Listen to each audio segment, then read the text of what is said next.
Lord Hanlon's question raised with me yesterday about whether there were any significant points of difference between the force majeure clause in the present case and those in other cases.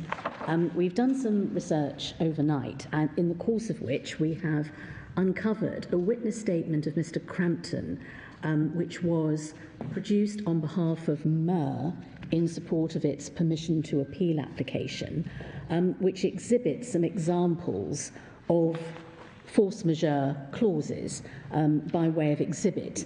And it's been agreed with my learned friend that, subject to the court's permission, we'd like to hand that up so that you've got those texts in front of you. Thank you.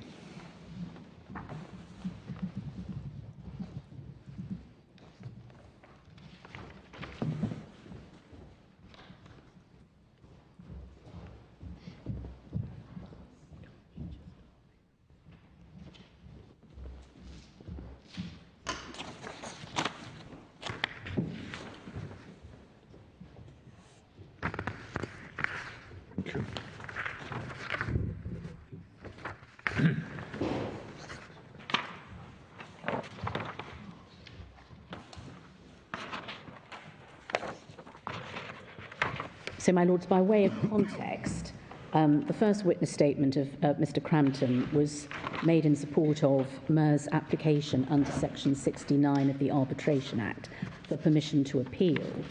And as we can see in paragraph 6, he says, "I've seen a number of contractual force majeure clauses in voyage charters and contracts of affreightment during my employment by the claimant. In my experience, such clauses commonly require the affected party to take reasonable steps or exercise reasonable endeavours or similar to overcome the difficulty presented by the force majeure or to mitigate its effects." And then he attaches at page 4 extracts from such clauses which feature in voyage charters and contracts of affreightment which the claimant has concluded during the late 2020, early 2021 period. And then the last page of the clip sets out those examples. Now, I'm not going to solemnly read those out. I'm going to leave them with you, but you will note that only example 3 uses the word overcome, and that none of the examples refer to exclusion of non-contractual solutions in order to deal with a force majeure event. Sorry, the last point was what? Only one, did he say? Or? Yes, example 3 yes. Is the only one that refers in terms to the word overcome. Yes, and then the second point? The second point was that none of them refer to an exclusion of non-contractual solutions. Thank you. Although one seems to contemplate, example 6 seems to contemplate offering alternative.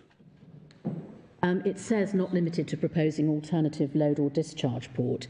My Lord, we again draw the inference from our own 36.2 that it is possible to infer in those words the fact that other discharge ports, other than those that are named, are contemplated. But I take my Lord's point. We've also checked overnight the wording of the... Number 6 could be envisaging non-contractual performance. Yes, it could, as indeed can ours, because we refer in 36.3b. I misstated 36.2 earlier. It should be 36.3b. Prevents or delays the loading of the cargo at the loading port and/or the discharging of the cargo at the discharging port. And as we've said in our written case, the focus there on those words suggests that remedial solutions can be directed to other ports. Why do you say that? Because of the focus that's used there about the particular port having the difficulty. But it's just part of, as it were, the definition of a force majeure event, yes. That it prevents or delays loading or discharge. But we say without words in D, which would limit you to contractual solutions, those two limbs read together are sufficient to indicate that you can look at non-contractual solutions. At least they're not off the table. But if there's only one contractual loading port, the loading port here being referred to must be that port, surely.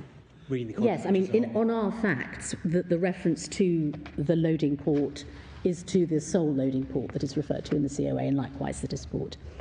We've looked at the other force majeure provisions in the cases which are in the core bundle. And without wishing to take up too much time, can I just give you the references to those clauses so that you can look at them? The Channel Island Ferries and Sea Link case, which is at page 366 of your bundle, top of page 69, has a force majeure clause that does not include any reference to overcome. In B&S against Victor Green, which I'm going to show you in more detail in a moment, page 325 of the bundle, clause at page 327, letter G, again doesn't have any reference to overcome. Classic Maritime, which is at page 373 of the bundle, again doesn't have any reference to overcome. Crude Sky, page 530, sets out the force majeure clause in the sale contracts. There is no express reasonable endeavours to overcome in that. Sorry, I missed your third reference. I beg your pardon. Could you just give me again?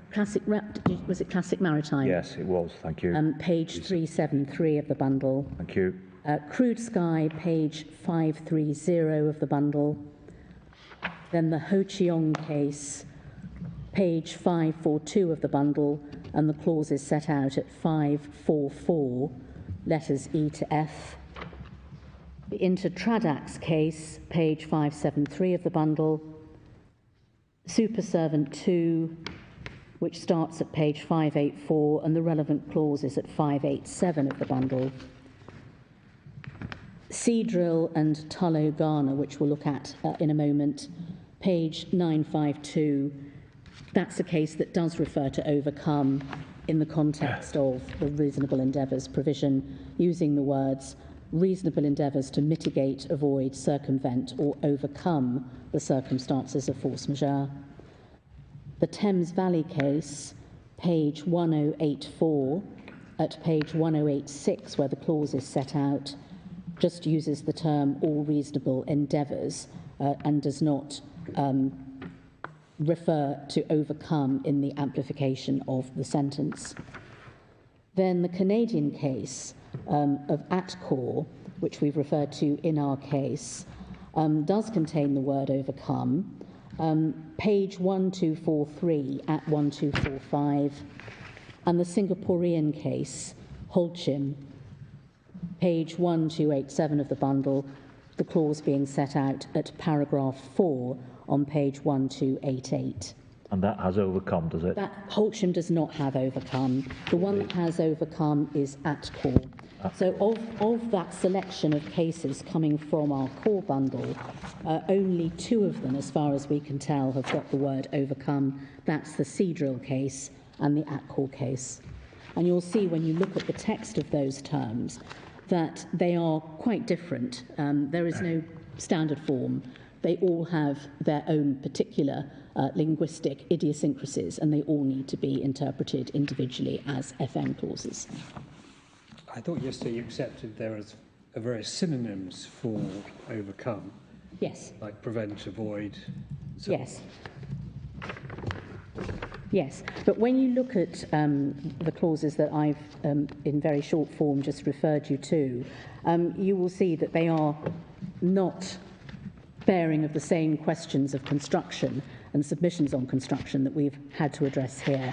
I don't want to take up time on looking at those individual clauses, but hopefully that's given some guidance on other terms which might be useful. Could I also ask, I mean, that's very helpful, thank you for those.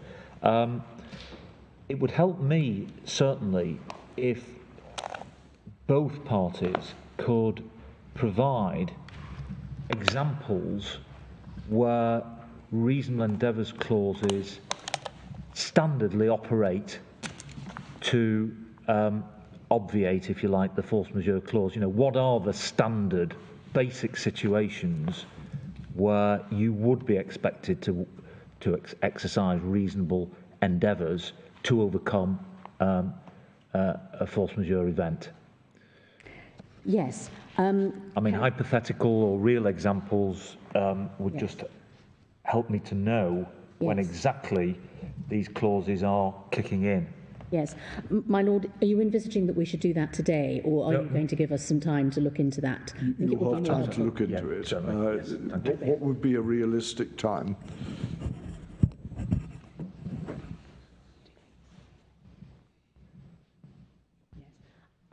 On the top of my head and without having consulted my learned friend, we would say 2 weeks, if that's acceptable to the court. Yes, that's acceptable. Thank you. Thank you. Of course, if any occur to you now, please let us have them. As I'm quite time constrained, I'm going to press on, if that's fine with the court. I was going to look at B&S Contracts and Victor Green, which we say is an example of a case in which a non-contractual solution to an impasse defeated a defence of force majeure. And for this purpose, my lords, could we have in mind paragraphs 35 to 39 of our written case and take out the decision, which is in the core bundle starting at page 325.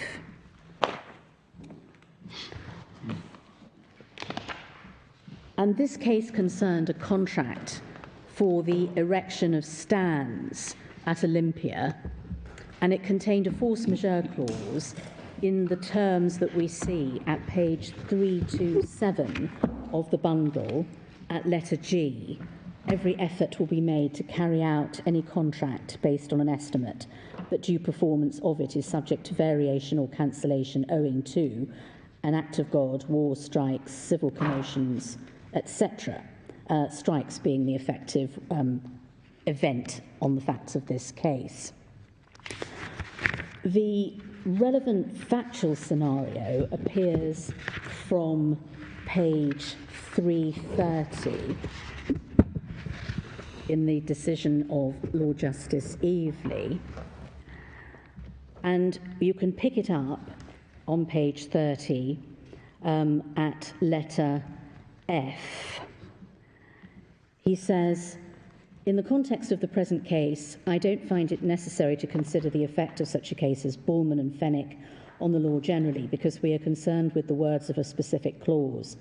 I would say in passing, however, that Bullman and Fenwick is, to my mind, to be regarded as one where it was shown to be impossible to carry out the contract as finally crystallised once the port had been ordered by charterers. Be that as it may, it isn't necessary to go into that matter because we are concerned with the words of the particular clause, and that clause begins, every effort will be made to carry out any contract. And the question to my mind in this case is whether or not every effort was made to carry out that contract in the face of the strike. I will, of course, have regard to the argument that the contracting party is only required to make efforts that will be reasonable in the circumstances. And then he goes on to explain the circumstances of the case. To pay what, for the plaintiffs, would have been an extra £4,500, or indeed to pay the whole of the £9,000, would, in the circumstances of this case, have been reasonable. That's to avert the strike. It was a simple solution to the problem.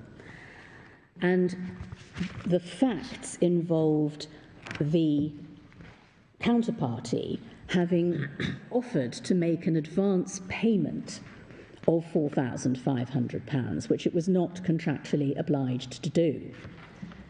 And the refusal of that offer and the failure to put an end to the strike by accepting that offer and also putting the plaintiff's hands in their own pockets was held to be unreasonable and to preclude reliance on force majeure. If we go to page 332 in Lord Justice Griffith's judgment, letter H at the bottom, he says this, well, then there came the offer of the defendants to make the money available by giving them an advance. In those circumstances, I can see no reason why they should not have accepted the money and paid the workforce, save their own immediate economic interests. And they chose not to do that, but to put pressure on the defendants by refusing the offer and indicating that the only way out was for the defendant to hand over the £4,500 as a gift rather than as an advance. I think that was thoroughly unreasonable behaviour, and that being so, they're not entitled to rely upon the force majeure clause. And then if we go to Lord Justice car, he says, 333 letter C to D, but in either case it's clear that where an exception of strikes is involved, then like all other exceptions, it's subject to the principle that the party seeking to rely on it must show the strike and its consequences could not have been avoided by taking steps which were reasonable in the particular circumstances. And then he refers to the shipping cases and the authorities cited in Carver, and then refers to Lord Esher in Bullman and Fenwick, which Lord Justice Griffiths has already referred to. Generally speaking, a mere difficulty of additional expense is not a sufficient ground to enable a party to invoke an exception clause. And then there's a reference to the case. I entirely agree with what's been said, that in strike situations where a party's own employees are concerned, the question of the amount which is payable is liable to be far from conclusive, because all sorts of other considerations play a part as to what was reasonable in the circumstances. All these matters are really implicit in the words force majeure, the heading of the clause. The situation and its consequences must be beyond the reasonable control of the party seeking to rely on the exception clause. In the present case, the situation is still simpler, because what I've been referring to as being implied by law generally is expressed in the opening words of the clause. Quotes, every effort will be made to carry out any contract. And then just skipping down to the last 4 lines, it's sufficient, as has been pointed out, that the sum of $4,500 needed to overcome the effect of the strike was put on the table and available to the plaintiffs, but they decided not to accept it on the terms offered. They wanted it as an extra, but that in itself is wholly fatal to the plaintiffs' attempt to rely on the strike clause, quite apart from the fact that it's not been established that they could not have raised this additional sum themselves. As Lord Justice Griffiths has pointed out, no question of principle is at stake in this case. Plaintiffs were perfectly willing to pay the men in order to have this contract performed, provided they could extort, which I think is really the right word, 1/2 of the total cost of $9,000 from the defendants. So we say, my lords, that case is significant for a number of reasons, and we've set out our position on that in paragraphs 35 and following of our written case. So if you look at that, you will see that the significance of all of the threads being pulled together is set out in 39. The builder was entitled to refuse the payment. It doesn't appear to have been relevant that the proposal amounted to a departure from the contract. The judges simply looked at the proposal, it was rejected, and assessed its reasonableness as a way of breaking the deadlock. And by way of analogy with the present case, it's hardly more absurd to refuse an advance of the price for work than to refuse an advance offer of future payment in a manner that would result in the right amount of dollars being credited to the right account in a timely fashion. And we don't accept that the proposal made by the counterparty in B&S was any more non-contractual in a real sense than the proposal that was made in B&S. And you'll recall that the proposal made by RTI was commercial equivalence of receipt of US dollars in MUR's account on a no detriment, no prejudice basis. But the non-contractual element of it doesn't appear to have been considered or argued. It was considered in the broad context of what was reasonable, and we submit that that is how this court should approach it. There is no bright line, and unless there is something within a clause to say that you do not look at non-contractual offers or solutions, then they are on the table. Now, my learned, yesterday I referred... But this case is all in the... I mean, it goes to the question whether there's economic duress. That's also one of the issues, my lord, yes. Well, it's not... Well, it's the principal issue. Well, it is the question at issue. Everything else is background to the question, was there economic duress, as I understand it. Is that not right?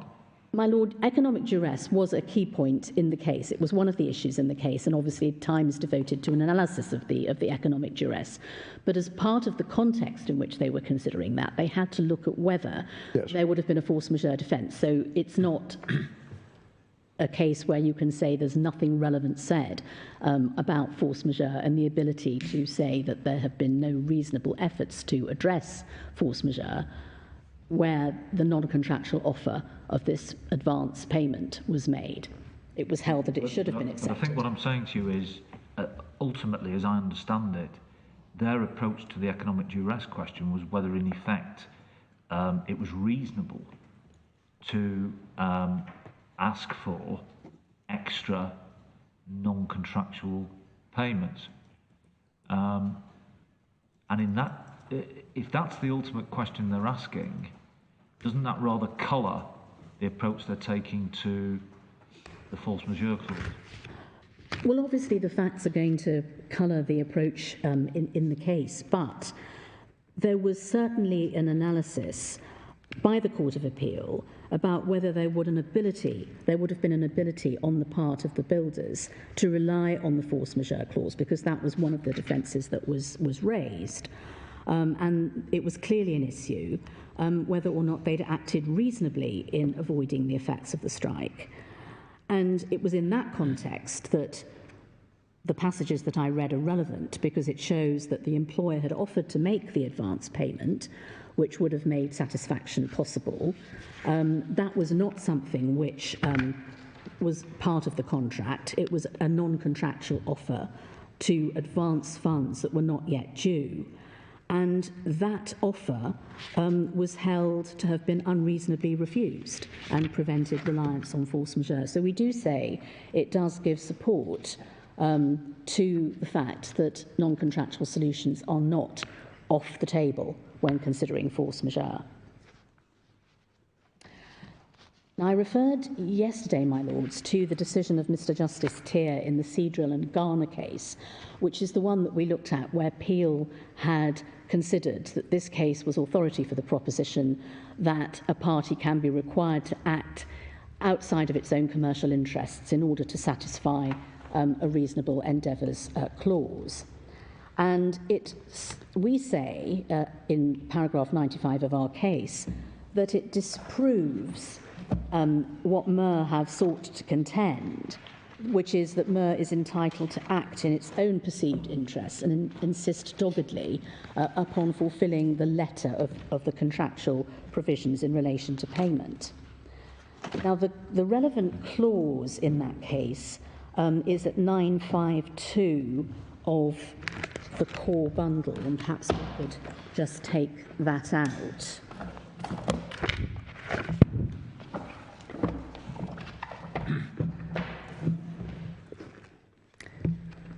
It's clause 27.1.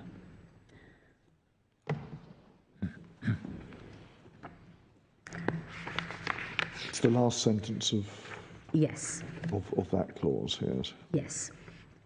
Both parties shall use their reasonable endeavours to mitigate, avoid, circumvent or overcome the circumstances of force majeure. And for the purposes of the contract, the force majeure was limited to drilling moratorium imposed by government. Now, on the issue of whether the force majeure clause applied, one of the arguments was that Tullow had failed to use reasonable endeavours to avoid or circumvent the circumstances of force majeure. And it is in that context that the court holds at headnote 2 on page 954 that the mere fact that a step was contrary to a party's commercial interests was insufficient to show that that party had exercised its reasonable endeavours. The commercial interests of the other party in the force majeure being avoided or circumvented could not be ignored. And then there is a discussion at paragraphs 82 to 132, which amplify the reasoning. And paragraph 85 may be worth looking at, although obviously the whole of the case should be looked at when there is more time. 85, page 967. As a matter of language, reasonable endeavours is a phrase which enables account to be taken of all matters which bear upon the question about whether it's reasonable to expect a party to take certain steps to avoid or circumvent a force majeure. There's no reason to exclude the absence of a business case or Tullow's commercial interests from those matters which may be taken into account. However, the extent to which such matters may be taken into account and whether they are determinative will depend upon the contractual context in which the phrase is used. A duty to exercise reasonable endeavours can be found in a variety of contexts. And then 88, the context is identified. The present context is different from both of the above examples which he's given. The context is a force majeure clause in a contract for the hire of an oil rig, which requires the party seeking to rely upon force majeure to use its reasonable endeavours to avoid or circumvent the effect of the force majeure.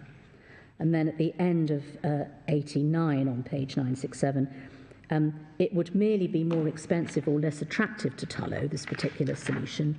And then the conclusion, which is drawn at 92, it's well established that when a party seeks to rely upon a force majeure clause, he must show that the situation and the consequences are beyond his reasonable control. And then there's a reference to B&S contracts and Victor Green.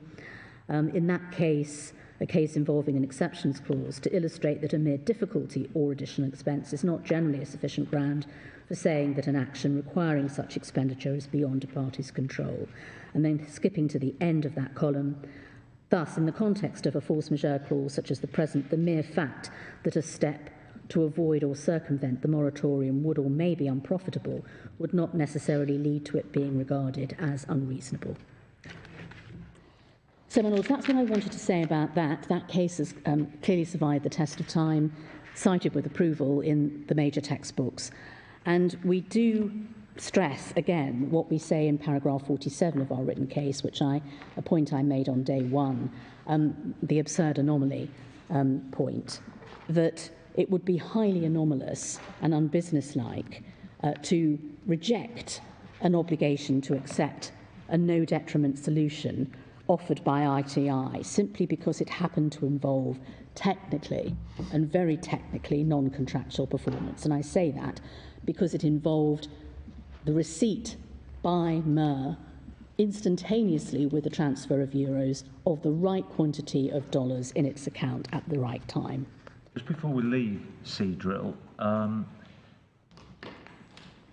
don't we have to interpret the question about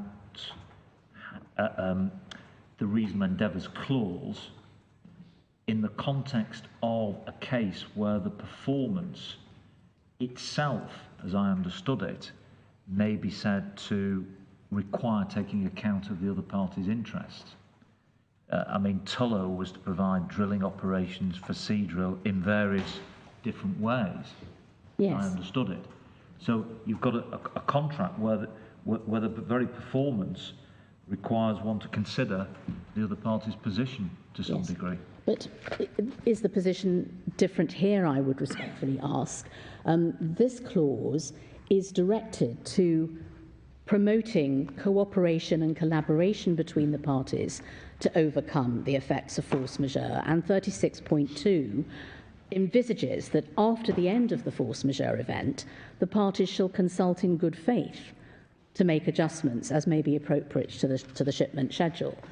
Now, the use of the term good faith, with all of the uncertainty that may be attracted by that, shows that the parties were not focusing upon having a solution that was linked to contractual certainty.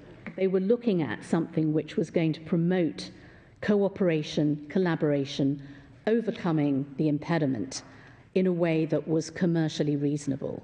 And we submit that that is why the Tullow case really is helpful, because our case similarly requires a collaborative. But the underlying contractual obligation here is, if we leave aside all the force majeure situation, to pay in US dollars. Yes. So there's no question of considering the other party's, RTI's interest when thinking about that contractual performance, whereas as I understand it in Seadrill, that's not the position we're talking about. But the underlying, forget force majeure, the underlying contractual obligations and performance had elements that required you to consider the other party's interest. But taking issue with you, my Lord, very respectfully, in our case, RTI had a very great interest in maintaining performance of the contract. The contractual rate for using MUR ships was actually much more favourable than on the market, as explained by the fact that when they didn't provide ships on which RTI could load its cargo, there was a huge damages claim for non-performance in respect of those 7 vessels that ought to have been provided. So there was a very real interest on the part of both parties in ensuring that this contract survived and continued.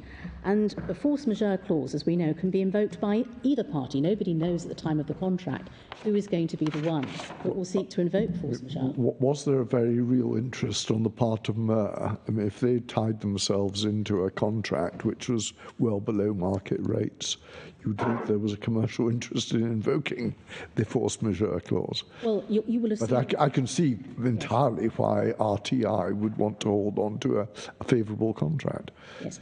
I mean, there was debate at the arbitration about why MUR should have sought to reject such an obviously reasonable solution of receiving the right quantity of dollars in its account at the right time. And you will have seen from the statement of facts and issues, I won't turn it up now, that the first reaction that MUR had when they learnt of Rusal, the parent company of RTI, being sanctioned, was, is there a sanctions clause? Now, a sanctions clause has a different effect from a force majeure clause because it automatically gives you a let-out. And they didn't have a sanctions clause. So that was the mindset from the outset. So that hopefully shows you the picture a little more clearly. Yes. Well, I think that one could see that was the underlying motivation. Yes.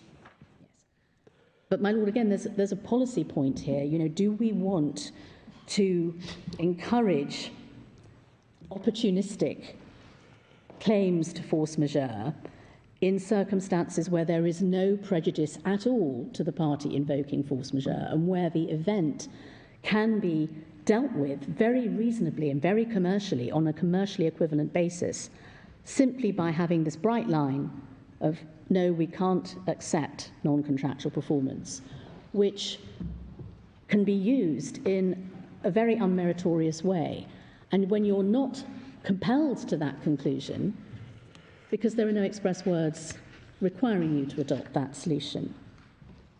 Can I just be absolutely clear that you accept that payment by euros in the way that was proposed constitutes non-contractual performance? Yes, it wasn't clear until we'd had the decision of Mr. Justice Jacobs that was so, because we considered, and we had a number of arguments to support that analysis, that receiving this is putting yourself in the position of MUR, if I receive dollars in my account at the right time and any currency loss or other exchange rate loss or expense is met so that I get what I have contracted for in my account at the time I should receive it, that is not non-contractual performance.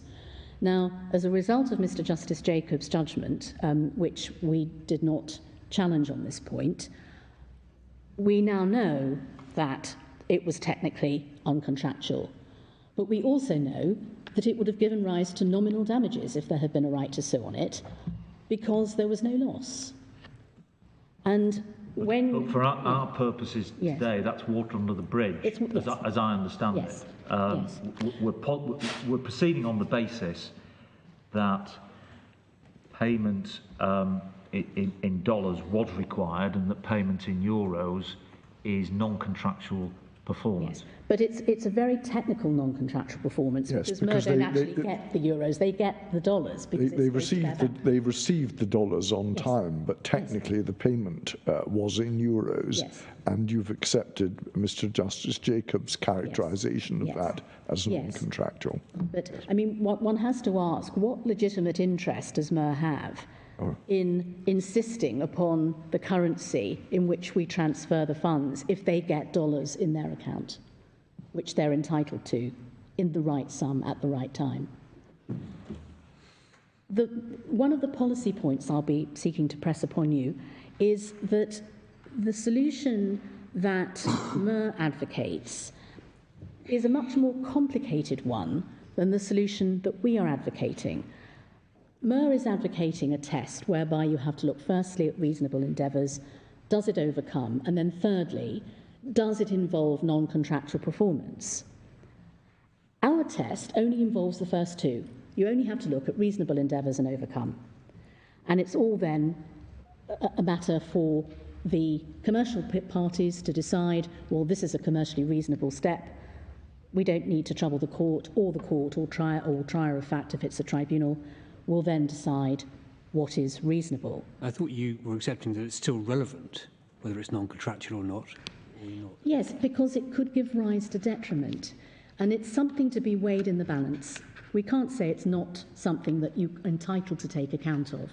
But where there is a zero detriment solution that's been offered, which is in all respects commercially equivalent, there is no legitimate interest on the part of MUR in insisting that we have to transfer by the only route that would lead to the delays and give them potentially the right to suspend performance of this valuable contract.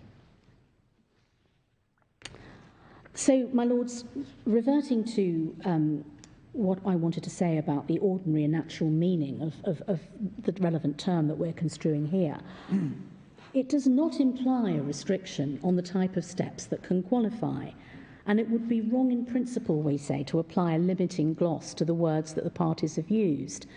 When you look at the tenor of the whole clause, they've not been concerned to rule out certain means of dealing with a force majeure event. They've actually contemplated good faith efforts to restore the shipment schedule once the force majeure event is over. They're wanting to collaborate with each other. They're wanting to cooperate with each other. And the antithesis is the sort of conduct that prevents performance, like MUR has done for those 7 shipments by refusing to accept the eminently reasonable offer that RTI made. Now, in terms of rejecting limiting glosses, I'm not going to take time on this because my Lord Hamblins knows this case because he was giving the leading judgment in it, but the National Bank of Kazakhstan case, which we have identified in our written case as relevant in paragraph 23, is very clear that you don't apply a limiting gloss, and we say that that is exactly the approach to construction which we need to adopt here. We also say that if MUR's correct and the only reasonable endeavours that you can look at must be directed to maintaining contractual performance in all respects, even of a payment obligation, then the reasonable endeavours proviso would be unworkable and it would be denuded of the function it's intended to have. On MUR's case, for there to be a force majeure event, on the construction of this clause, there must be an event which both prevents or delays contractual performance, but which at the same time cannot be overcome by non-contractual performance.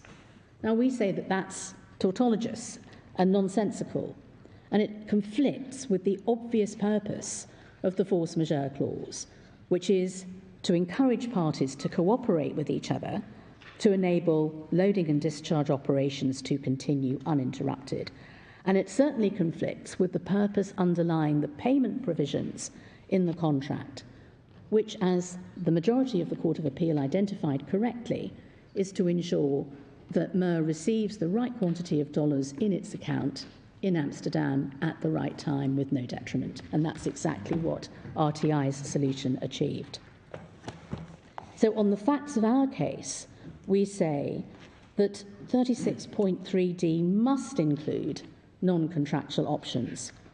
Otherwise, what content do you give in the context of friction in the banking system causing delays in transmission of the currency of the contract? Now, the approach of the Court of Appeal was, in all respects, the conventional one of approaching this as a matter of construction of the force majeure clause. And although Lord Justice Arnold, with all due respect, took a wrong turn in interpreting overcome in an unwarranted, strict manner by treating it as not being equivalent to solving the problem, the approach was to look at the terms of the clause, both text and context and business purpose. Perfectly conventional. And we'll ask you to look in this regard at Lord Justice Mayall's 47, 48, 49, 50, 51, 54, 55, and then Sounds at like his judgment, we ought to, which I think we will have done. Yes. Yes, I'm just giving you the references because I know that time is short. It's the part-headed discussion, isn't it? Yes, it is, yes. And then the textual analysis is at paragraph 56 of Lord Justice Mayall's of the state of affairs and overcome, which he rightly regards as broad and non-technical terms. And he says that they should be applied in a common-sense way in order to achieve the purpose underlying the parties' obligations. And he rightly identifies that where you're concerned with payment obligations, you're concerned to see whether the state of affairs and the overcoming ensure that MUR receive the right quantity of dollars in their account at the right time. And then he talks about business common sense at paragraph 57. He sees no reason why a solution which ensures the achievement of this purpose should not be regarded as overcoming the state of affairs resulting from the imposition of sanctions. There's an ordinary and acceptable use of language to say that a problem or state of affairs is overcome if its adverse consequences are completely avoided. Now, we would respectfully agree with that very common sense approach, and it chimes very much with the dictionary definitions of overcome, which we have referred to in our written case at paragraph 30. One should not deprecate resort to dictionaries because that's what ordinary people will understand the term to mean. Now, going on in the Court of Appeal's approach, Lord Justice Mayall's at 57 refers to the tribunal's findings and concludes that acceptance of RTI's proposal would, on the tribunal's findings, have achieved precisely the same result as performance of the contractual obligation to pay in dollars. And he says the same thing at 59. No difference between what MUR would obtain from acceptance of RTI's proposal and what it was entitled to under the contract. And then he again stresses the purpose of the payment obligation in 60, obligation to provide MUR with the right quantity of dollars in its account at the right time. And then he says that unless overcome necessarily means that the contract must be performed in strict accordance with its terms, which in my judgment it does not, the arbitrator's conclusion is unassailable. And Lord Justice Newey agrees with that analysis. And he adds in 78 that we're here concerned with construing specific terms of Clause 36, not general principle. And he refers to the test in Woods and Capita and ICS. And he agrees that overcoming the force majeure event or state of affairs in this contract means overcoming in a practical sense of avoiding all the adverse consequences. And that certainly it did. That's the tribunal's finding. And Clause 36 didn't say anything about reasonable endeavours having to facilitate full compliance with the letter of the contract in every single respect, particularly in respects which are technical in the extreme and which would not sound in anything more than nominal damages if MUR were to sue on it. Now, Lord Justice Arnold took the wrong step at around paragraph 74. He says, I agree that RTI's offer would have solved the problem with no detriment. This point about technicality, if I can just ask you about that. Had, again, forget force majeure just for a minute. Had RTI offered to pay in euros and to cover any conversion costs, would MUR be required to accept that as valid performance or not? If it wanted to rely on first force majeure, it would need to accept it. But if if we forget force majeure, it could have refused to do so, and then there would have been a question of applying for a declaration to the tribunal. Is MUR in breach of contract? It must be the case that they could refuse, given your concession about non-contractual performance. But it may be that if one can show that that conduct on part of MUR is consistent with and indicative of a wish to extricate themselves from the contract i.e. no longer to perform the contract because they are focusing upon something so non-essential, Yes. then we would be in a position to say that that evinces an intention not to be bound by the contract, which itself would be a grounds for saying The reason I'm breach. asking is that you've used the word technical, Yes. but in a sense it might be said against you, well, it's not technical because in normal circumstances, MUR was entitled to reject that performance. There's no technical aspect to it. It's its contractual right. But you have to look at whether or not that contractual right is a valuable right, and you have to look at whether that would sound in damages. Now, if there was insistence by MUR on rejecting a payment which would result in no detriment to them and which would be commercially equivalent to the payment which was what they were expecting under the contract, right number of dollars in their account at the right time, that would indicate that there was no genuine intention to actually continue performance because they are relying upon something which is of no value in order to throw up obligations which are of considerable value to the counterparty in order to extricate itself. But they're relying on their contractual right. They can't possibly be throwing up the contract. But if they are resisting a reasonable solution proffered, it may not be, of course, in the context of force majeure. It may be in the context of an event that doesn't qualify within the other limbs of force majeure, but it's to facilitate performance. It would not be something which MUR could automatically refuse, I would respectfully submit, if it led to the contract becoming stifled, because they are relying upon a technical breach. I deliberately use that word because it's giving rise to no loss of performance, which is the commercial equivalent of what they were entitled to. Well, in the absence of a force majeure clause, what would be the declaration that you would seek from the arbitrator if they were to behave in this unreasonable way and refuse to accept payment in euros, which instantly could I think what we probably need to do is to fashion breach of either an implied term of cooperation or allege that they were preventing performance, and seek a declaration that they must accept this, and that insofar as losses caused to RTI, we would be entitled to damages. I mean, wouldn't on normal contractual principles, wouldn't it turn on whether the requirement to pay in US dollars is a condition of the contract or not? It would, and this would not be a condition. This would not be a condition, we would say, because if you're looking at the test, I mean, is it so fundamental that any breach of it goes to the heart of the contract? No, it's not, when what's being offered can include commercially equivalent performance. So you're looking at the same sort of inquiries that would be necessary in order to see whether breach of an innominate term gives rise to repudiation. It's quite a startling proposition, really, isn't it? Because in many contracts, a failure to pay the contractual price will give the other party a right to terminate the contract.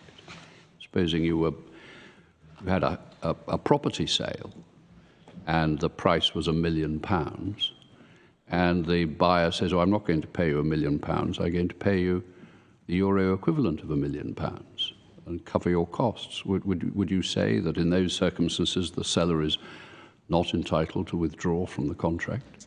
Well, we would say that the offer indicates a continuing willingness to perform the contract. Well, to perform a different contract. A different contract. With payment in euros, not pounds. But is that conduct such that the other party can say that there's no willingness on the part of the counterparty to perform? Well, you would say, in answer to my question, well, no, the seller could not withdraw from the contract. I would say the seller could not withdraw.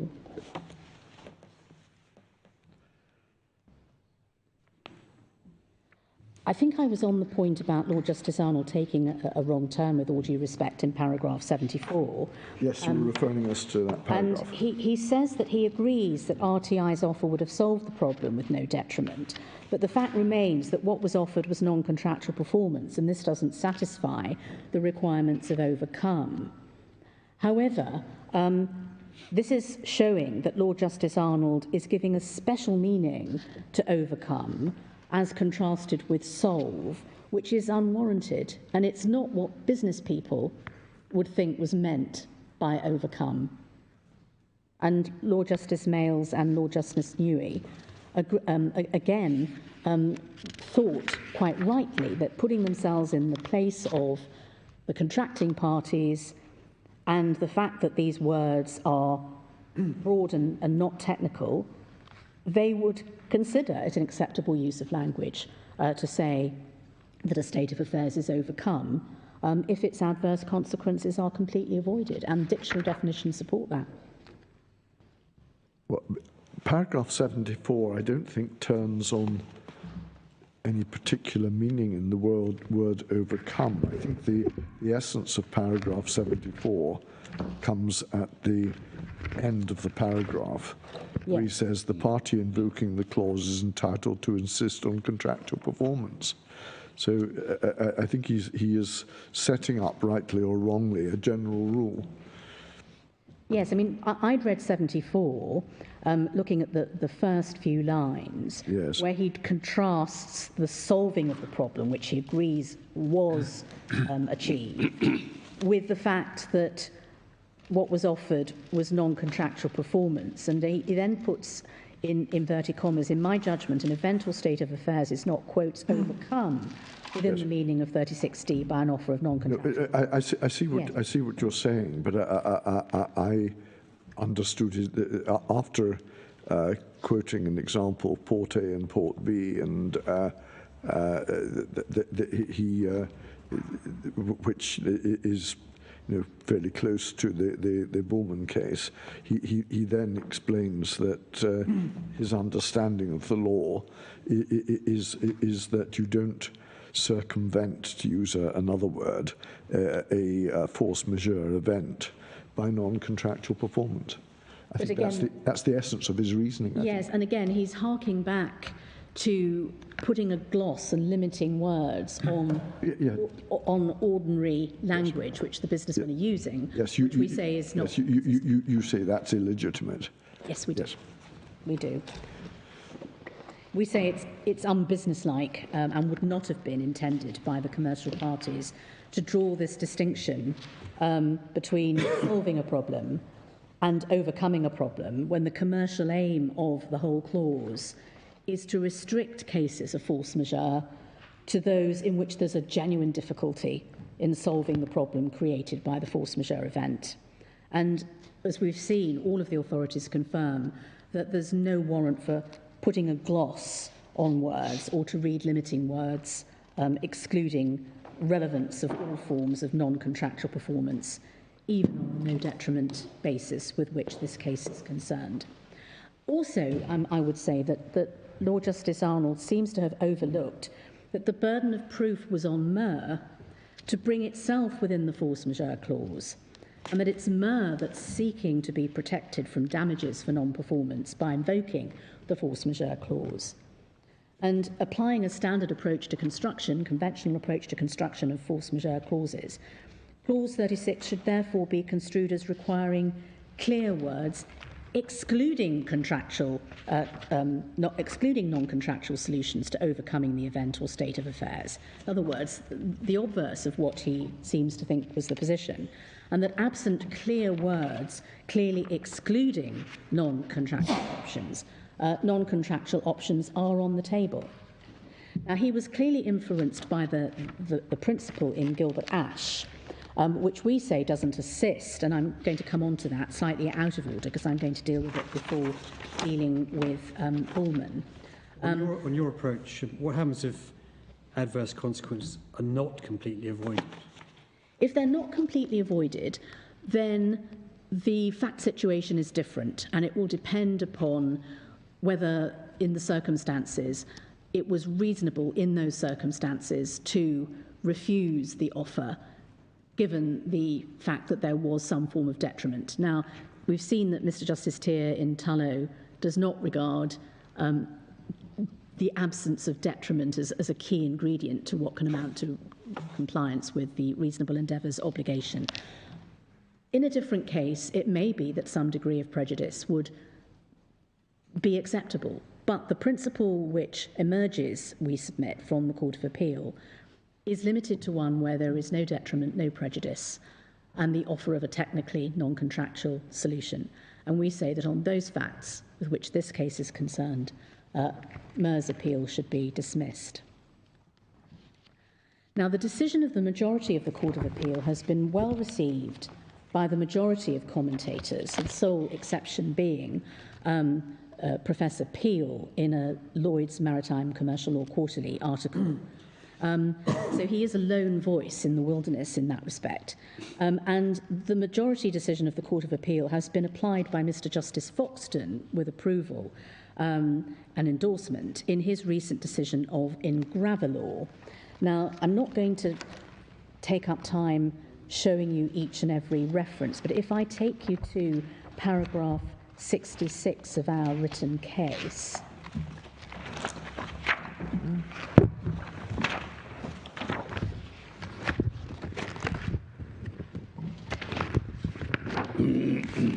you'll see there our summary of what the reception has been in other academic texts. So the Court of Appeal's decision is described as attractive by Professor Andrews in his well-regarded book, Contractual Duties, which is a new edition, the 4th edition. That's tab 53 of the authorities. It's also noted by Professor McKendrick in Chitty. That's the reference I showed you yesterday, where he notes a practical approach was taken to the meaning of the word overcome, etc. Then Lewison, at paragraph 1326, notes the Court of Appeal's decision as an example of a clause depriving an event of force majeure status, where the party seeking to rely on it could have overcome the event, and there's no suggestion that the decision is wrong or surprising.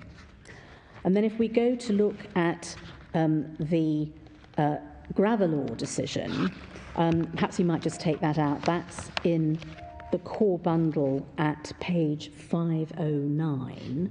Sorry, 509, Gravelor. 509.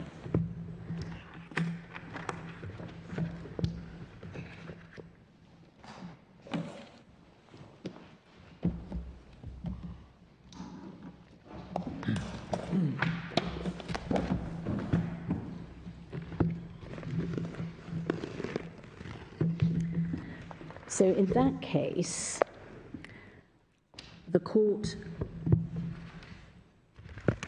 was concerned with the facts that we've attempted to summarise at paragraph 115 and 16 of our case.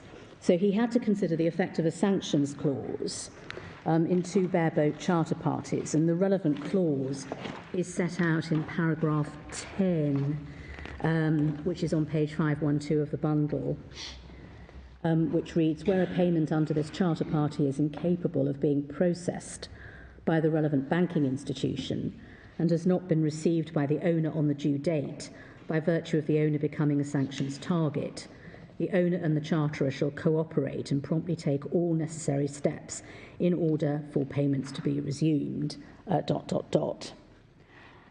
And the situation, because of sanctions, led to difficulties in making timely payments, and it required owners to nominate a new bank account for receipt of the payments, being a bank that would comply with sanctions, and to accept euros instead of dollars. So not a million miles away from the type of problem that we've got here. And if you look at paragraphs 86 to 87 of the judgment, which starts at 524 at 85, he says, in support of its contention that clause 8.10 is capable of having this effect, Gravelor relies on the recent decision of the Court of Appeal in MUR and RTI.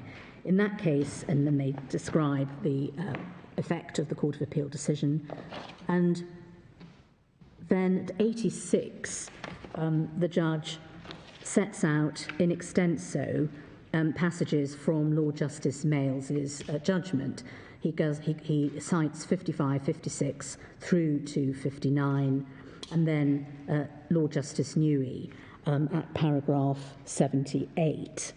And then he concluded, and we can see his conclusion expressed in paragraph 92, that the clause relied upon by charterers did oblige owners to nominate a new bank account, even though that would cause owners real prejudice. And he says this: against that background, I am satisfied that the expression all necessary steps in clause 8.10 extends as a matter of construction to requiring the owners to nominate an alternative bank account into which the required payment can be made, even if owners would be restricted in their ability to access and use those funds following such payments. Sorry, can I just ask, where he there refers to the required payment? Yes. What is the required payment? Is that the payment required by the contract? Yes. Or in the currency of the contract? Yes, I mean, it's to do with sanctions preventing unrestricted access to funds. And we're talking here about, as we can see, concept of payment requires the payee obtains unconditional right to the immediate use of funds, unfettered and restricted use of funds. So that was the background against which the argument took place. And it was argued that a payment into an account with a bank that will look to comply with EU sanctions won't meet those requirements. And that's the argument that was being addressed by the court. So the analysis of the Court of Appeal, obviously having particular relevance to the facts of Gravelor, certainly commended itself to Mr. Justice Foxton, and it shouldn't be overlooked that Mr. Justice Foxton is also one of the editors of Scrutton, a new edition of which is on the horizon. And it may well be that if in the next 2 to 3 weeks there is the new edition out, which we're expecting, the court may allow the parties to provide any further relevant extracts so that you can have the latest in front of you. I'll let my learned friend respond on that, but it would be, I think, useful as the court wants to have the latest learning for that to be done. Yes, well, this case that you're citing, Gravelor, did involve, I think, on your presentation, some prejudice. It does, yes. So it wouldn't fall within the principle that you articulated. Yes. I mean, I don't need to go further than the facts as found by the tribunal here. But the principle, depending upon the underlying factual matrix, can extend to a solution which does involve some prejudice or detriment. Well, I can understand you can argue that if you can tie it down, there's no question of a floodgates argument. But once you start saying, well, there can be some prejudice, and what is it reasonable that the party seeking to invoke a force majeure clause must accept as prejudice in order to comply with his obligation of reasonable endeavours, we're getting into slightly slippery territory, are we not? My Lord, no. I mean, there obviously has to be a balance between certainty and justice, and the test and the principle that I formulated yesterday, this is the undecompressed one, merely records that the principle applies if it's reasonable to accept an offer of non-contractual performance. And I've deemed it to be reasonable, because this is the facts of our case, where it's been found that acceptance of the offer involves no detriment or other prejudice. So it doesn't limit the principle generally, if you're minded to go wider, but on our facts, it's sufficient to comply with the findings. I'm with you. The test is it's whether it's reasonable. Yes. And you're saying in the particular facts of this case, where there is no detriment, it is reasonable. Yes. Yes, I'm looking at what you said. Yes, thank you. Yes, and it overcomes, of course, yes. So, my lords, dealing then with business common sense, there are a number of passages in our written case which highlight the business common sense of adopting the RTI approach to construction, and which shine a light to the very uncommercial consequences of acceding to the MUR position. Given the time, I'm just going to give you the paragraph numbers in our case, and then kindly ask you to go away and look at those if you would be so kind. So paragraphs 10 and 11, where we talk about giving a party an opportunity to capitalise on a state of affairs that doesn't genuinely cause difficulty. RTI paragraphs 28 to 29. RTI paragraphs 30, subparagraphs 1, 2 and 4. RTI paragraph 31.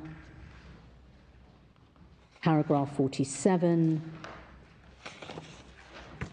Paragraph 51. It's encouraging parties to behave opportunistically in times of crisis. And then 52, the resumption by MUR of nominations and acceptance of euros on the no detriment basis without any material change in the law within April, which is, we say, is consistent with and indicative of what commercial parties would interpret this clause to require.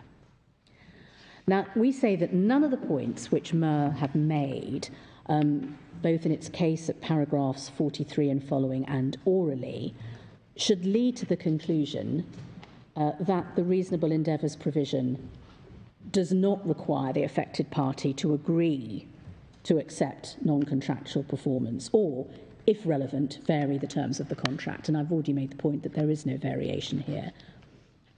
Now, as for the first point in MUR paragraph 43(1), the object of reasonable endeavours provisions. Now, we say the object of RE provisions such as the present is to shield a party. It's being used by MUR to shield itself from what would otherwise be a liability in quite substantial damages for non-performance. And therefore, applying conventional principles of construction, the clause should be construed restrictively against them, because they're the ones relying upon it, and should not limit the steps that reasonably could and should be taken by MUR as the affected party to overcome the impediment. I've already made submissions about the denuded content of 36.3d if MUR's correct and non-contractual options are not on the table. As for their point 2 of paragraph 43, certainty would not be undermined. It is the application of recognised principles of construction and business common sense which lead to certainty, i.e. applying the principles in Arnold and Britton, Woods and Capita, ICS, which give rise to certainty. Now, on RTI's approach, the inquiry is straightforward, and as I think I've mentioned already, involves two basic stages. Do the proposed steps overcome the problem, and are those steps reasonable? So it's just a twofold inquiry. And this approach is easy to understand by commercial parties. It doesn't need tribunals or courts to interfere and tell them what the answer is. MUR's inquiry, on the other hand, involves a third step, which may be hotly contentious. Do the proposed steps involve a departure from the contract? Now, on the present facts, it was far from clear, at least to us and the lawyers advising the client, that sending euros that were automatically converted into dollars into MUR's bank account, the one nominated in the contract of affreightment, that conversion taking place as soon as the euros were remitted, with all costs borne by RTI, was not in accordance with the contract. After all, MUR received the right quantity of dollars in its bank at the right time. And it required the decision of Mr. Justice Jacobs to clarify that issue. Now, one can imagine there are going to be many situations where the parties can't agree that a particular solution is contractual or non-contractual, and it will require assistance from arbitrators or the court to resolve that. So it's MUR's approach that will lead to complexity, cost and uncertainty, not RTI's approach. But are you suggesting that steps 1 and 2, I can see step 1 might be ascertained very straightforwardly, but step 2, whether the steps are reasonable, surely that's going to be highly contentious. Not in all cases, my lord. I mean, business people know whether something is reasonable or not. I mean, MUR itself recognised the reasonableness of accepting the euro interval solution with automatic conversion. We have to, yes, I can see in this particular case the simplicity of it, but if this is a general test to be applied across all contractual situations, then surely it will be extremely contentious, particularly when you're dealing with non-contractual performance. Yes, but it's common to my learned friend's approach. We both have the first 2 stages. Do the proposed steps overcome the problem, and are those steps reasonable? So it's common to both.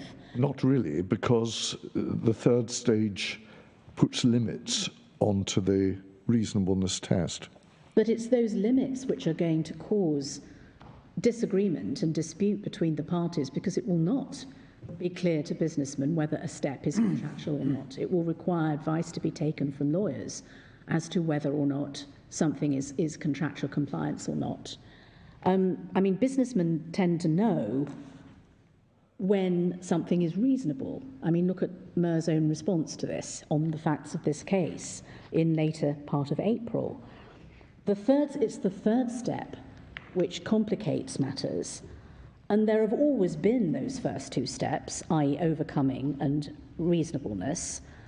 So it's not going to be a question of adding to complexity if one simply recognises that is what force majeure clauses generally tend to require you to look into.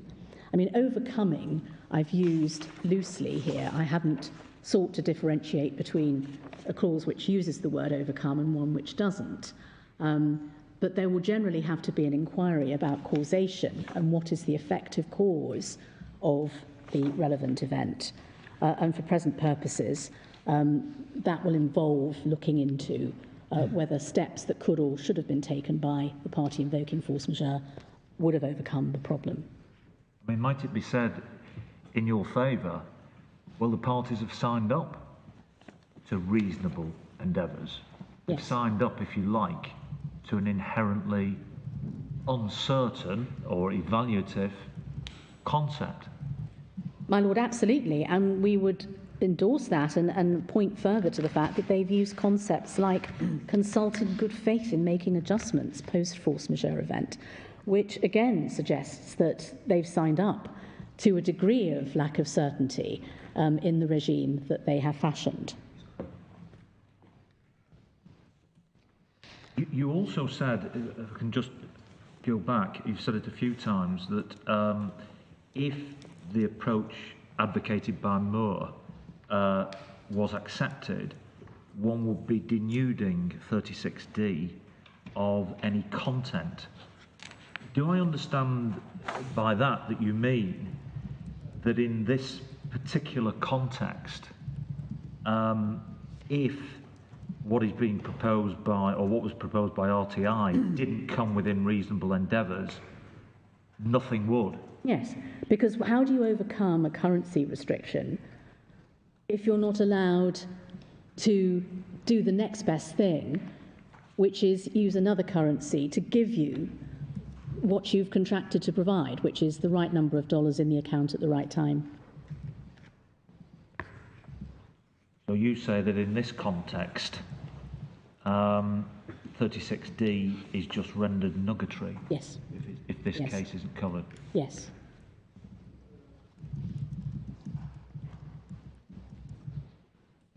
Now, paragraph 43(3) of MUR's submissions misunderstands, we respectfully suggest, the effect of the decision of the majority of the Court of Appeal. I've made this point already, so I'm not going to labour it. MUR's contractual right to be paid in dollars remained unaffected. Lord Justice Mells was at pains to stress this throughout his reasoning, paragraphs 54 and 57 in particular. And there is no double deprivation. And we refer to what we've said in paragraphs 12 and 95 at footnote 12 of our case. And we reiterate that if reasonable endeavours would have succeeded in overcoming the effects of an event, there was no right to suspend performance to be lost. As for their point 4 of paragraph 43, this word assumes that the wording used by the parties does not cover non-contractual performance, and that's the very question that this court has to decide.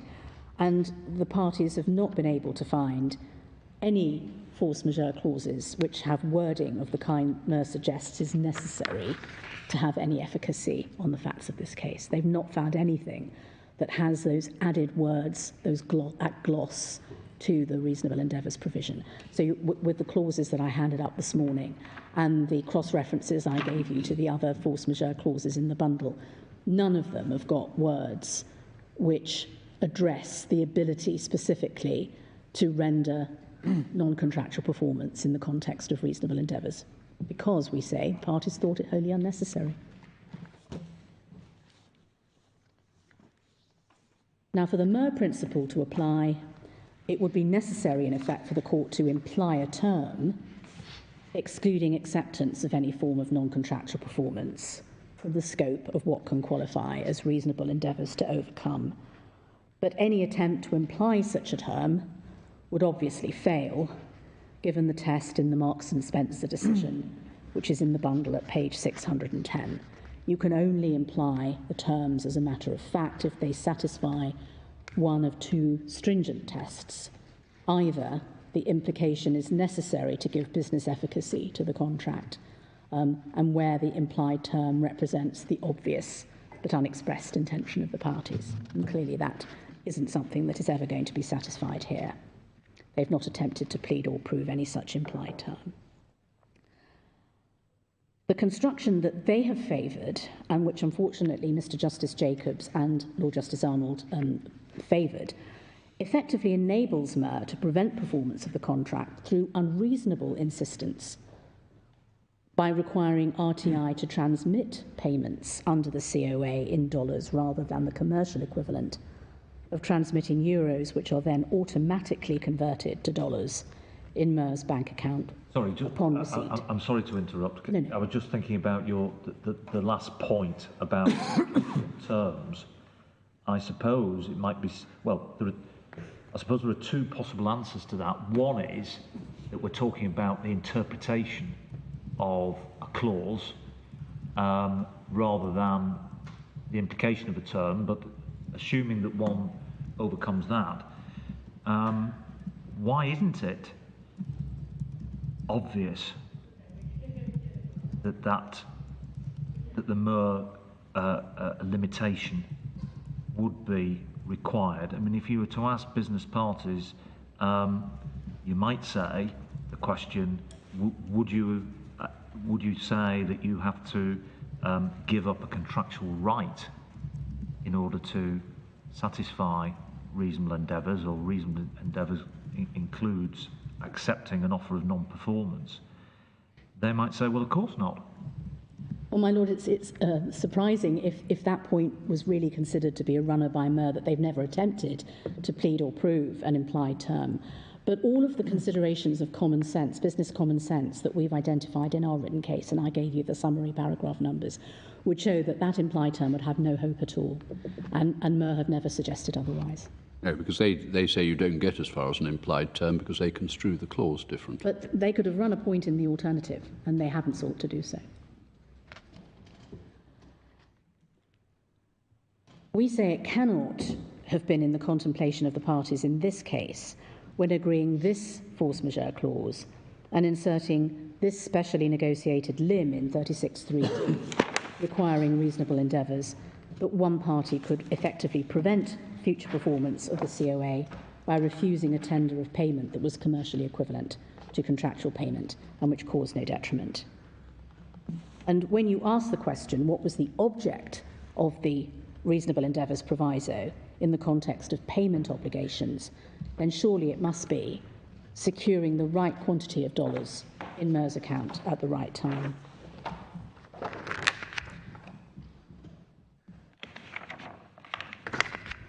I'm going to move on to the Gilbert-Ash principle, but we would say that applying conventional principles of construction that we've just gone through, it should lead to your endorsement of the decision of the majority of the Court of Appeal.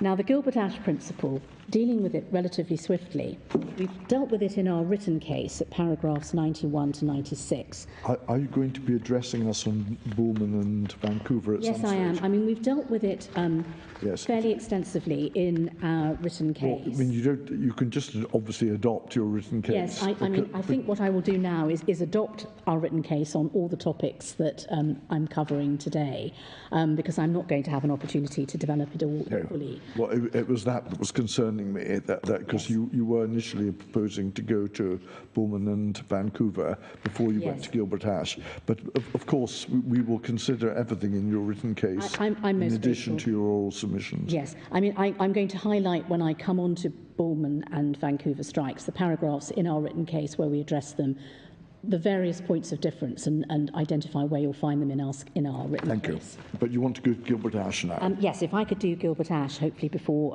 the short break. Now, the Gilbert-Ash principle, which is a presumption against abandonment of rights, is concerned with rights outside the contract under the general law. And that emerges from a number of the cases at an appellate level. Firstly, the Gilbert-Ash case was concerned itself with whether rights set off at common law for breach of warranty had been excluded. And Lord Diplock only refers to the principle when considering exclusion of rights under the general law. I'm just going to give you references in the interest of time. So if you go to the core bundle, page 498, letters G to H, 499, letter E,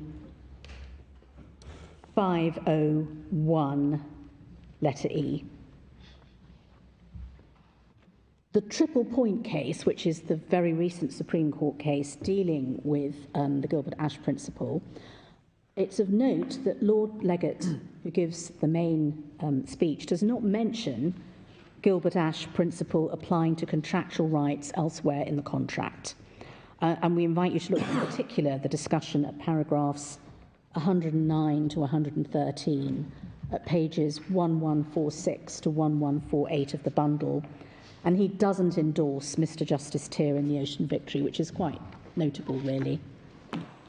Just on the Ocean Victory, Mr. Justice Tier had referred to the Gilbert-Ash principle at paragraph 194, that's page 466 of the bundle, in terms which appeared to extend it to rights given by other parts of the contract. But the reality is he actually performs an orthodox exercise in contractual construction, which we can see at paragraph 201 and following. And he was not upheld on that analysis by the appellate courts, where he was reversed, and there's been no subsequent endorsement by any appellate court of that analysis in relation to the Gilbert-Ash principle. Now, Gazprom, another case in the Court of Appeal, which is in our bundle at page 978, refers to the Gilbert-Ash principle in the context of rights a party would have had under the general law.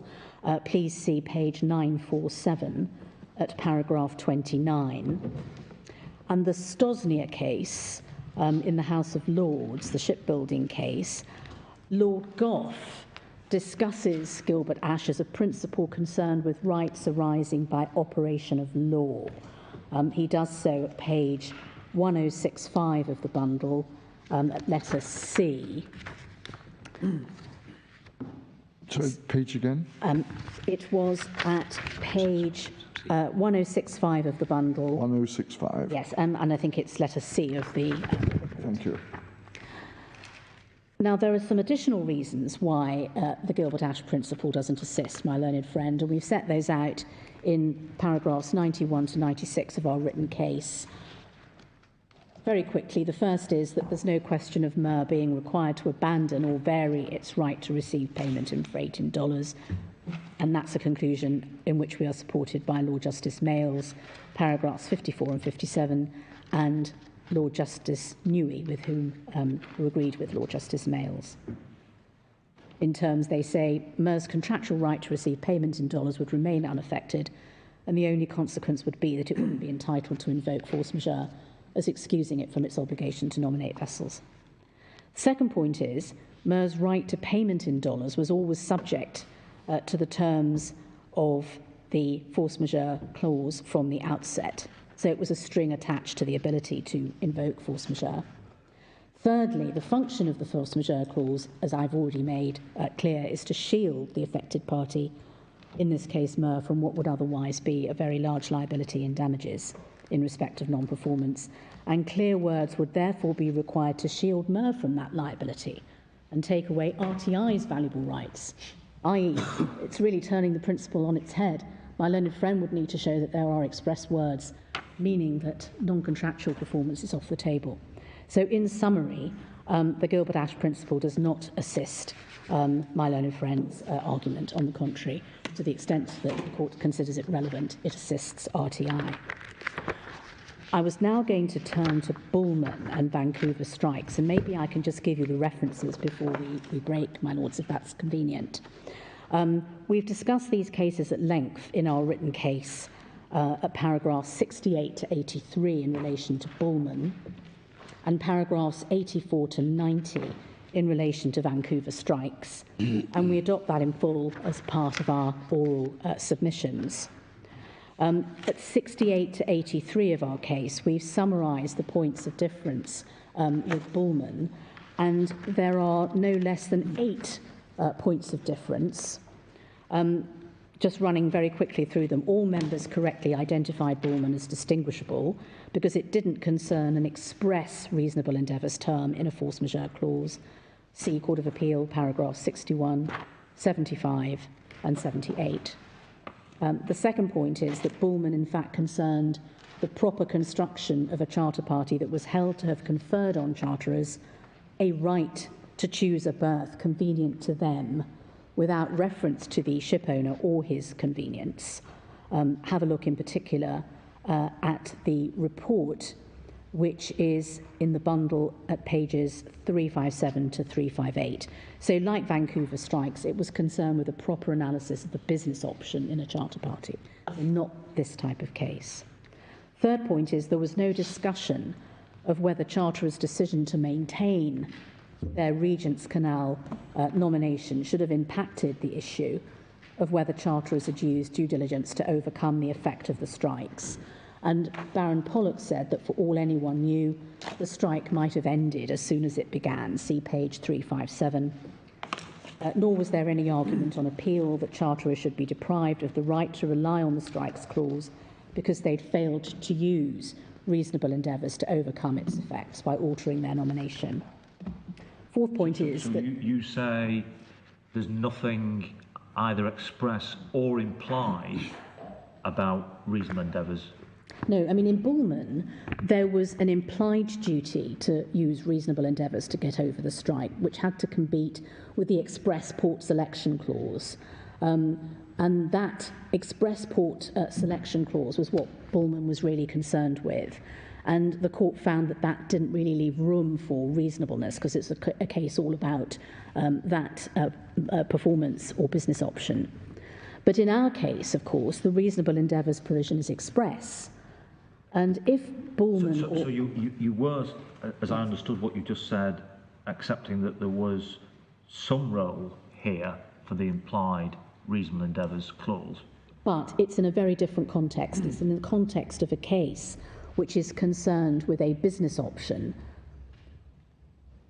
And you've got a potential conflict between the implied duty to use reasonable endeavours to get over the strike and the express port selection clause in the context of a business option. And as the court found, that left no room for reasonableness. So if here there had been a business option to accept payment in euros rather than US dollars, would that have made a difference? My lord, we're just saying that this is a very different case. I mean, this case... I'm just trying to test that. We have to test it, yes. Yes. So, No, I understand. My lord, what we're saying is here that the arguments that were advanced in Bullman do not assist the court here because you're concerned with very different territory. Now, if we'd been concerned here with a business option, we'd have been facing very different arguments. And it may be that it would not have been as easy to make the contentions that we do. But this is not a business option case. This is a case where you have to construe the force majeure clause under the ordinary principles of construction. You look at what's meant by reasonable endeavours, and you look at whether what has been proffered amounts to overcoming the problem. Why in those circumstances, wouldn't the business option be relevant? Because it was a mode of payment that the parties had actually contemplated. So why wouldn't that, as it were, strengthen the case? My lord, for you saying it was reasonable for to accept the route of paying in euros?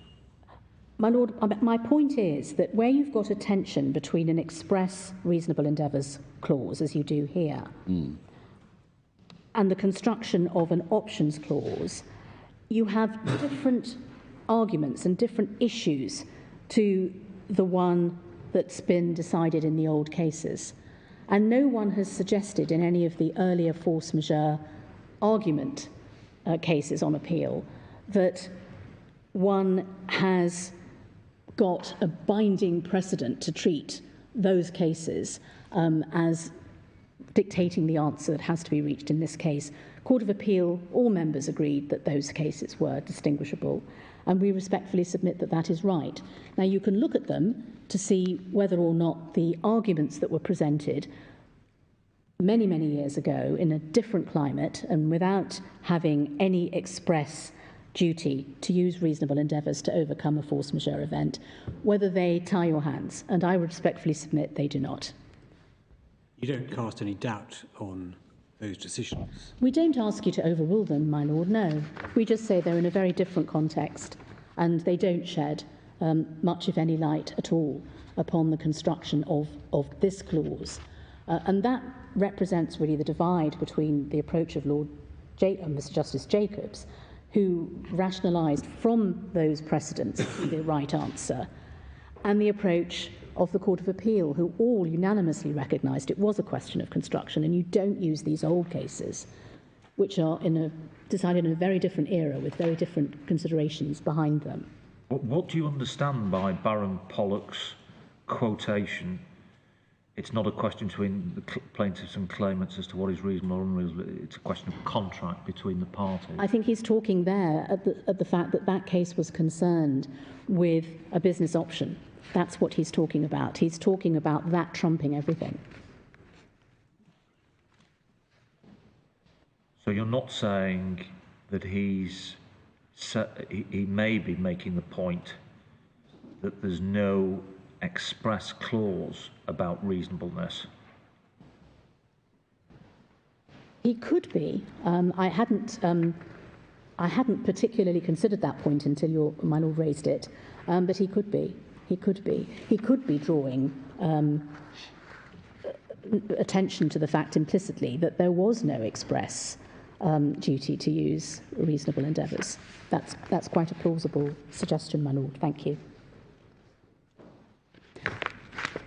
My lords, I'm conscious that we are at 12:05. I've got quite a lot to cover. I'd be quite keen not to have a break, but I think the transcribers may be complaining bitterly if we don't have a short break. Would you like me to continue, because we're in here? No, if the transcribers, if you've planned for a break, then we better give the transcribers their break, because if that's your arrangement. I have to say that no application was made to this court for those breaks, but I'll speak about that later. We will adjourn now for 10 minutes. You will have on your return 20 minutes left on your submission. Thank you very much. Thank you.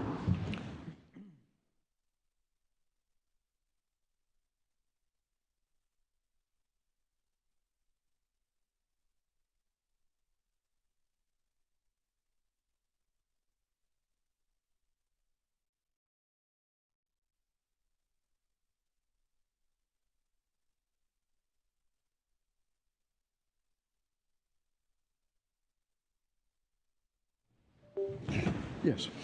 My Lords, thank you. In relation to the balance of our submissions, I'm going to take 10 minutes covering the balance of my topics and allocate a restricted 10 minutes to my learned friend dealing with the Suez cases. Thank you very much. So in relation to Bullman, we say that in short, Bullman was not argued or decided in a way that permits MUR to regard it as binding authority for its proposition that an express reasonable endeavours proviso does not require a party seeking to invoke force majeure to agree to accept non-contractual performance in the absence of express stipulation. Now, in relation to Vancouver strikes, we've dealt with this extensively in our case at paragraphs 68 to 83, where we summarise all of the points of difference with Vancouver strikes. All of the members of the Court of Appeal considered that that case was distinguishable. Note paragraphs 62, 77 and 75 in the judgments of all of the members of the Court of Appeal. It wasn't a case that was argued or decided in a way that permits MUR to rely upon it as authority for its proposition in its case at paragraph 6. Turning then to the judgment of Mr. Justice Jacobs, I have been making observations on that judgment as I've gone through my submissions. I would like to incorporate into my oral submissions what we have said in paragraphs 53 to 57. You don't need to make any formal incorporation. You can take it that they will all be before us. But all you need to say is that's where we find the text. Very good. Thank you. Now, turning to whether mitigation is an apposite analogy, we've dealt with that in our case at paragraphs 101 and 102. And we say that contrary to the view taken by the learned judge below and indeed by the Court of Appeal, the answer is that mitigation principles are relevant to steps that should reasonably be taken to minimise the effects of a breach of contract, and the reasonable endeavours provision in the force majeure clause has a similar objective. It concerns steps that should reasonably be taken to minimise the effects of a force majeure event. Both require a party affected to act reasonably to overcome the adverse effects of an event. And there aren't any artificial limits on what conduct may or may not qualify, it all being a question of fact for the trier of fact in the light of all the relevant circumstances. If I could ask the Court, please, to look at Peizu and Saunders at pages 697 to 698 of the bundle. And we say that the position should be the same in relation to what reasonable endeavours to overcome requires in a force majeure situation. A leading text on offshore construction law, which is in the bundle at page 1426, actually discusses the topic of force majeure under the heading duty of mitigation. We would ask you, please, to read paragraph 1554 and 1557 and 1559 at pages 1428 and 1429 of the bundle, and they cite Peizu and Saunders in footnote 31. Now, it's of interest to note that the mitigation analogy is in fact adopted by appellate courts in Canada, Atcore and Continental Energy, which is in our bundle at page 1256, concerned a force majeure clause, which provided any cause not within the control of the party claiming suspension and the effect of which by the exercise of due diligence such party is unable to overcome. And the Court considered that that clause imposed a duty to mitigate, and we refer to paragraphs 28 and 30 of the analysis. Turning to policy considerations and why the Court should prefer our submissions, you have my submissions already on business common sense and why it would be very much a backward step to adopt the MUR position for the reasons that I've given. We would ask you to have a close look at what we have said in paragraphs 119 to 122 and to have a look at the position in the USA, which is instructive, which we've covered in our written case at paragraphs 111 to 114. The Uniform Commercial Code embodies a principle of commercial equivalent performance. That's page 1353 of the bundle. And that provision was applied in an arbitration in New York in connection with an unsuccessful submission by a party called Ferromina that it was excused by impossibility from an obligation to make payment in dollars. You may want to have a look at that decision. It's at page 1328 of the bundle, the relevant extract providing the fact that performance could not be made in the exact manner called for by the contract does not excuse performance if a commercially reasonable alternative is available that will give the parties the benefit of their bargain. And a Supreme Court decision in New York, United Equities Company, which is at page 1346 of the bundle, adopts the solution of reasonable commercial substitute to decide the issue of whether a force majeure clause operates, and concluded that it did not because of the availability of a reasonable commercial substitute. And in the light of that approach, there's every reason why, as a matter of policy, English law should not be regarded as preventing commercial judges and arbitrators from finding in appropriate cases that reasonable endeavours can entail the acceptance of non-contractual performance, particularly on our facts. I should also just footnote Singapore Court of Appeal in Holcim, in our bundle at page 1287, where there was no suggestion that non-contractual options are off the table. At paragraph 91 of that decision, page 1309 of the bundle, we've footnoted this, footnote 20 of our paragraph 42 of the written case. The Court of Appeal was prepared to consider offers of alternative performance with a different product from the contractual product as being a reasonable step to avoid the operation of force majeure. So there does appear to be some helpful analogies in the foreign authorities. Now, why the appeal of MUR should be refused, we have set those out in paragraph 124. And we advocate those reasons in summary, together with what we have set out in our written case and orally in support of that position. I'm now going to hand over to my learned junior to discuss the Suez cases. Thank you very much. Yeah.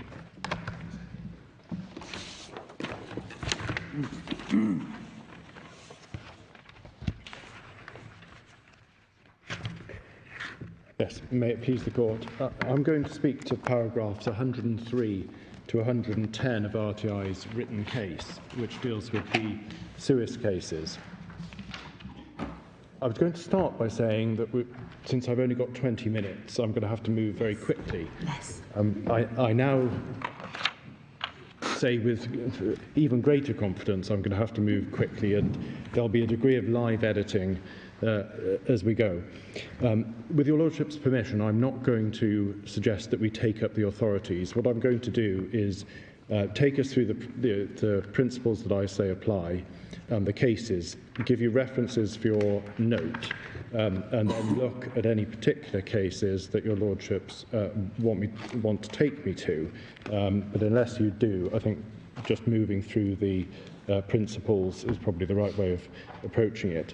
And I'll give bundle references to the electronic bundle. The roadmap looks like this. First of all, I'm going to set out where we say the Suez cases fit in to the analysis. Then I'm going to look at and I'm going to do that by reference to 3 propositions.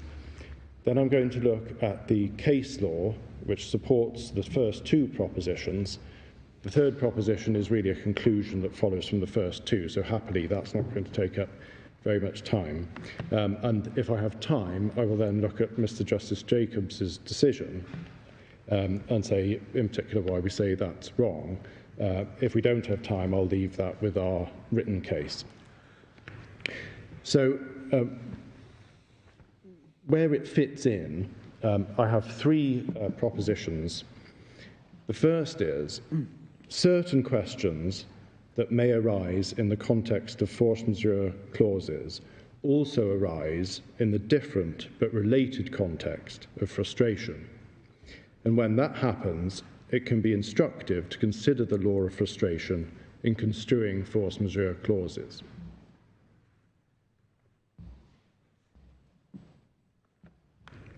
Second proposition is, in the law of frustration, the issue of whether a supervening event for which neither party is responsible has sufficiently affected the parties for the contract to be frustrated is not answered simply by saying that the contract can no longer be performed to the letter in every respect.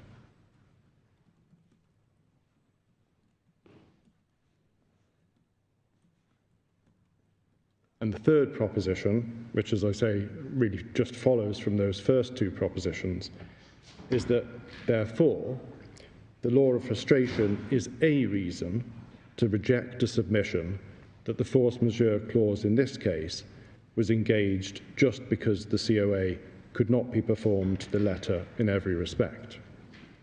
Now, we don't say that reference to the Suez cases is necessary to reach what we would say is the right conclusion on the construction of the clause. The Court of Appeal didn't find it necessary to look at the cases in order to reach what we say is the right conclusion. But what we do say is this.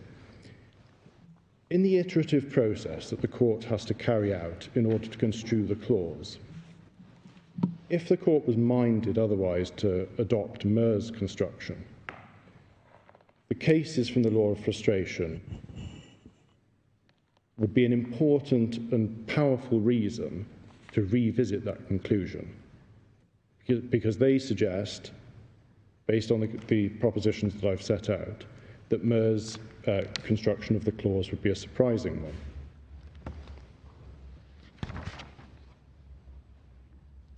So, subject to your Lordship's guidance, I now propose to turn to my first proposition and the case law supporting it.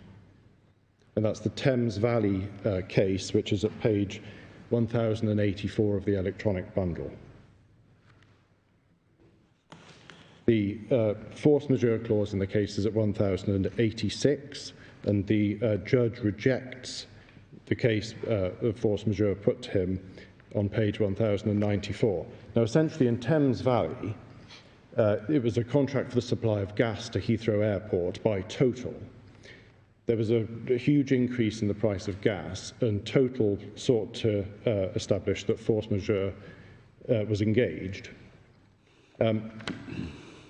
That's quite a surprising submission on the face of it, but suffice to say there was textual support for that argument in the contract in that case.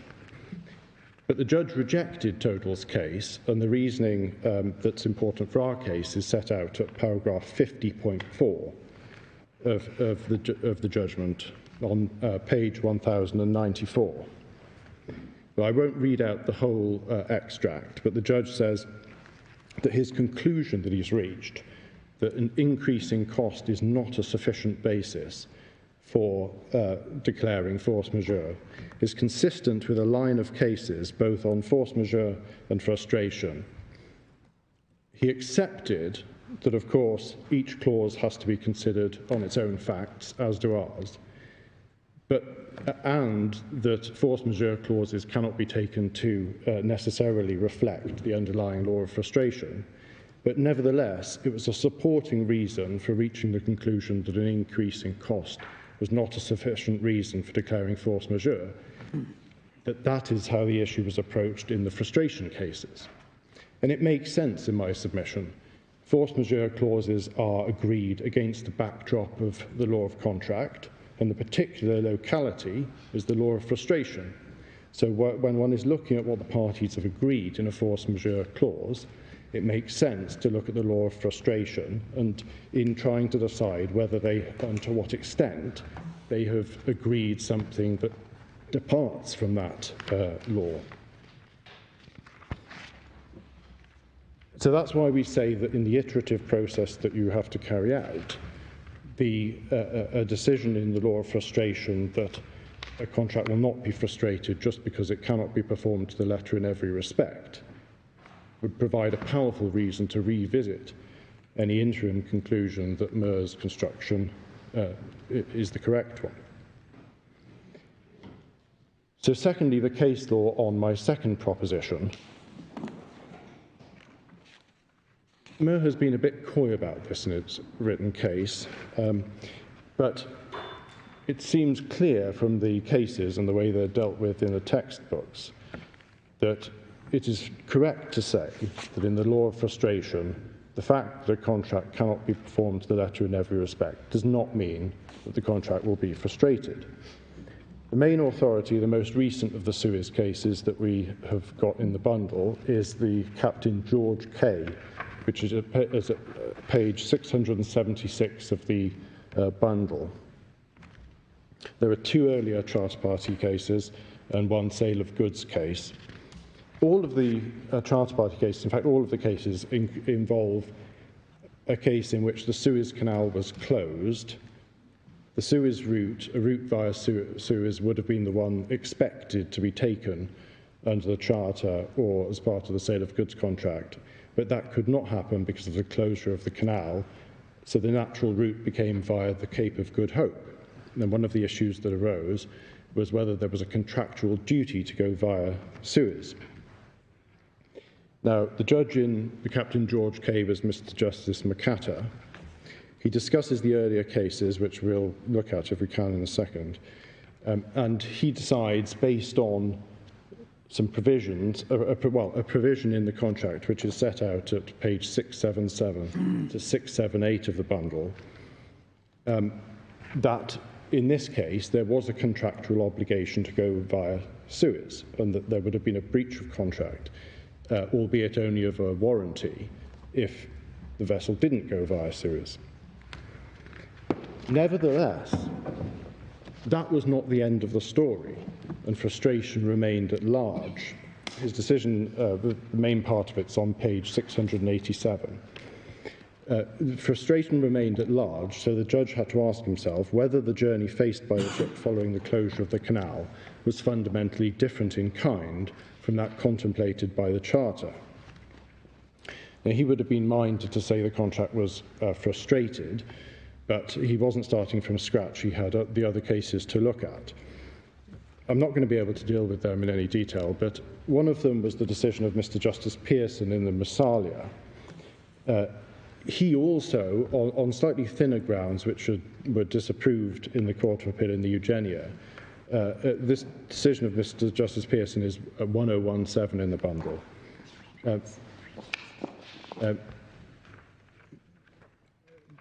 Mr. Justice Pearson found, like in the Captain George K, that there was an obligation to go via Suez. But again, despite saying that was the main point, he went on to consider the question of frustration as being at large, and said that specifically, this is in his decision on page 1046, that the same journey with a minor variation of route would not frustrate the Charter. And there are similar statements in the House of Lords in the Sagiralu case, the sale of goods case, which is at 1157 in the bundle. In particular, Viscount Simmons, page 1176. So what we say about the Eugenia, which I'll have to deal with very briefly, is that it did not overrule the Massalia, despite overruling it. It did not overrule it on the basis that a finding that the vessel, a contractual finding that the vessel ought to have gone via Suez, would have led automatically to frustration. Lord Justice Denning, the Master of the Rolls in that case, said that he would not have found that there was a term to go via Suez, and he also overruled the Massalia on the question of whether the contract had been frustrated, but did not call into question the process that Mr. Justice Pearson went through in considering frustration at large, despite finding that there was a term to go via Suez. Now, I'm going to have to move straight to the reasons given by Mr. Justice Jacobs for rejecting our case on this. First of all, he said that we should not allow the law of force majeure to be polluted by the uncertainty from the law of frustration. But in my submission, one can see from the way that the issue was correctly approached in the Thames Valley case that there is a close relationship between the law of frustration and force majeure, because when one is construing force majeure clauses, one can legitimately look at the law of frustration to see how surprising or natural a proposed construction of a force majeure clause is, and whether, by anything that the parties have specifically said in it, they can be taken to have departed from the position in the law of frustration. That's exactly what Mr. Justice Christopher Clark did in Thames Valley.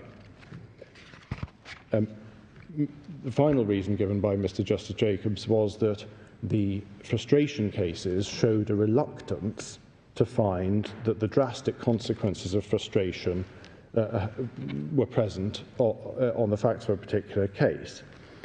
But rather than being a distinction with the present case, that ought to have been regarded as by Mr. Justice Jacobs as a parallel with the present case, because the cases on force majeure and exception clauses suggest that they are that just like an exception clause is given a narrow construction in case of ambiguity, so is a force majeure clause for precisely the reason that they can, depending on their terms, lead to drastic consequences and entitle a party to completely withhold performance. So the consequences of applying a force majeure clause can be similar to the consequences of finding a frustration. So that was a parallel between the law of frustration and force majeure, not a difference. And therefore, the two main reasons given by Mr. Justice Jacobs for distinguishing force majeure clauses and the law of frustration were not good reasons in our submission. And as I said at the outset, the way that the question of whether the fact that a contract cannot be performed to the letter in every respect, the question of whether that is sufficient for frustration, answer no, it should be a powerful reason, if necessary, to put the court back onto the path towards the right construction, as we would put it, of the force majeure clause in this case. So I'm afraid those submissions have had to be very compressed, but those are my submissions on the serious cases. Thank you very much. Mr. Eaton. My Lords, we have dealt with RTI's authorities in the last few pages of our case, and I don't really want to add very much orally to what we have said about them. This case is not governed by the law of California or by the United States Commercial Code. This case is not about the assessment of damages for repudiatory breach of contract or the limits of the mitigation principle as it applies to the assessment of damages for breach of contract in English law. The main point to note about, there are 2 points to note about the Suez cases. The main point in terms of authority about the Suez cases is the decision unanimously by the Court of Appeal in the Eugenia to overrule Mr. Justice Pearson's decision in the Massalia. And one of the reasons for overruling Mr. Justice Pearson was that Mr. Justice Pearson's conclusion that the contract identified a compulsory route through the Suez Canal was wrong. In the Massalia, there was a reference to, I can't remember precisely what it was, but it was the effect of master to notify charterers when approaching Suez or passing Suez. And Mr. Justice Pearson said, well, that turned it into a contract in which it's compulsory to go via Suez. And that was part of his reasoning in deciding that the contract was concluded. The Court of Appeal said, no, that sort of a reference does not suffice to turn it into a Suez case.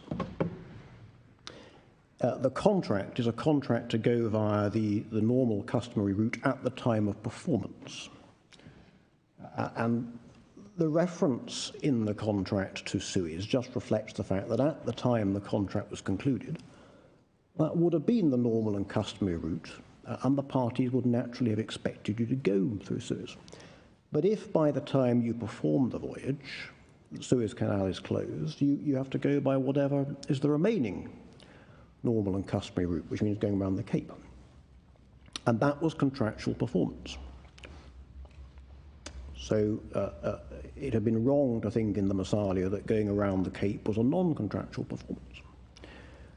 Now, then the last of the cases is the Captain George K. And again, there's a reference in that to cabling on approach to or passing sewers. Now, what Mr. Justice McCatter said was that he would have understood that to indicate that that's what the parties contemplated. He uses the word contemplated. He does not say that reference means that there's a contractually compulsory route to go via the Suez Canal. And if he had said it, he'd have been contradicting the Eugenia. And given that he spent most of his judgment considering the Eugenia, it's very unlikely that that's what he intended to do. And I submit that the correct reading is just as in the Eugenia itself. What he's saying is you can understand that at the time of contracting, the parties contemplated going via Suez, but the Eugenia holds that you have to follow the route which is customary at the time of performance.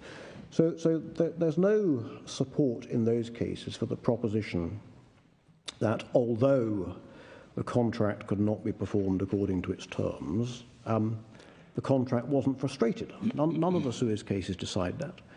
There is, it is true, a dictum or a suggestion by Viscount Simmons in the Sakharoglu and Noble-Thal case that might be the position. That the fact that you can't construe a contract, so you can't perform a contract entirely according to its terms, may not always frustrate it. It's not a decision, it's just a dictum. But there's no decision. And in any event, even if there was, your lordships are not concerned with the law of frustration here. As Mr. Justice Jacobs said rightly, one of the very reasons why parties enter into force majeure clauses is to mitigate some of the strictnesses and harshnesses of the law of frustration, and at the same time to mitigate some of the uncertainties which are inherent in the test for frustration.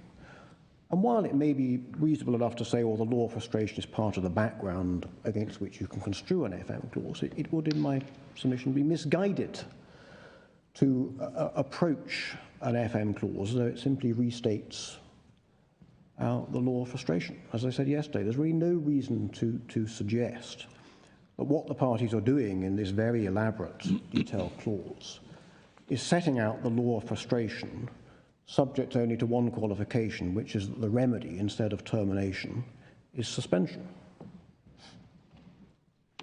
So you don't get anything out of the Suez cases in my submission. B&S contractors. In B&S contractors, the employer was always going to pay the £9,000 because that was the price for the work.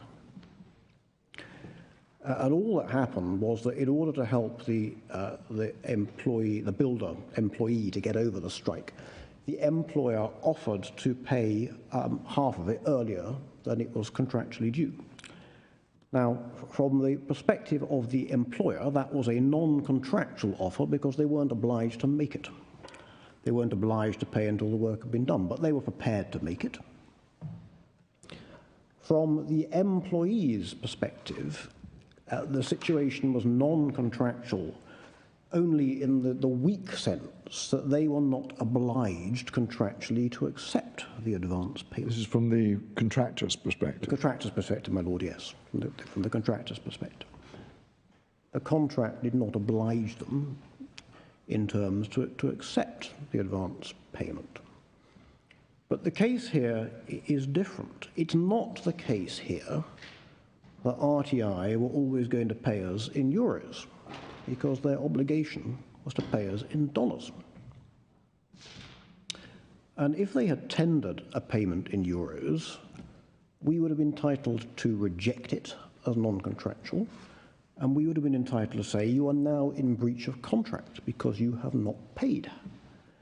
And as my Lord Burrows quite correctly in my submission said to my learned friend, that's not a technical breach. And this is supposed to be some amelioration to suggest that it's not really a breach at all. Plainly it is. It's just a straightforward, outright, downright breach of contract by failing to make a contractual payment.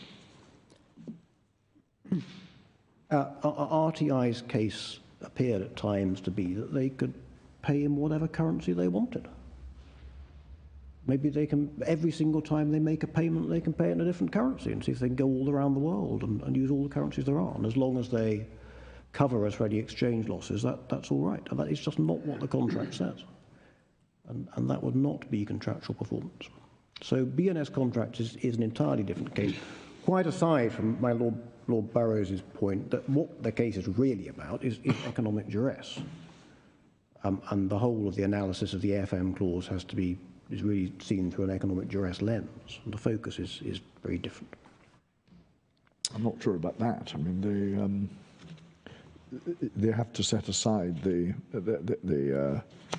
force majeure clause to get onto the economic. To some extent they did, my lord, because there was an argument about it. Well, it wasn't an illegitimate threat because we could have justified it by reference to the FM clause. Your lordship is right.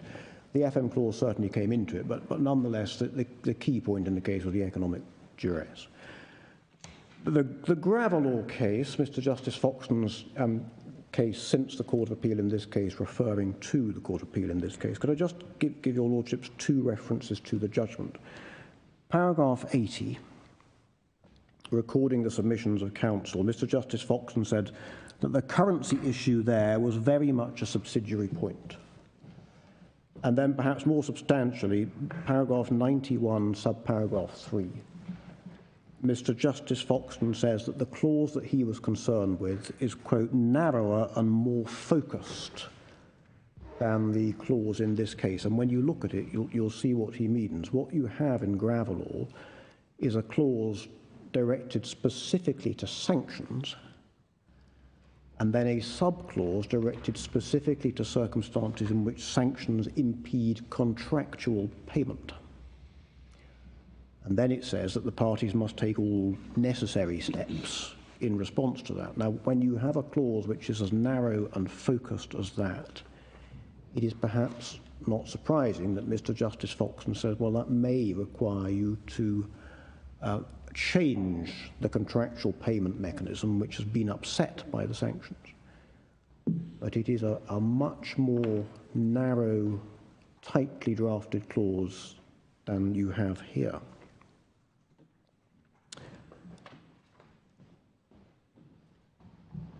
I'm not sure to what extent it is possible, in answer to Lord Burrows' question, to give a standard situation in which reasonable endeavours proviso may be engaged. But in the cases which are before your lordships, there are two themes, if one can put it that way.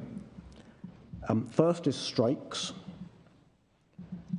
Strikes is the context for both Bullman and Fenwick and Vancouver strikes.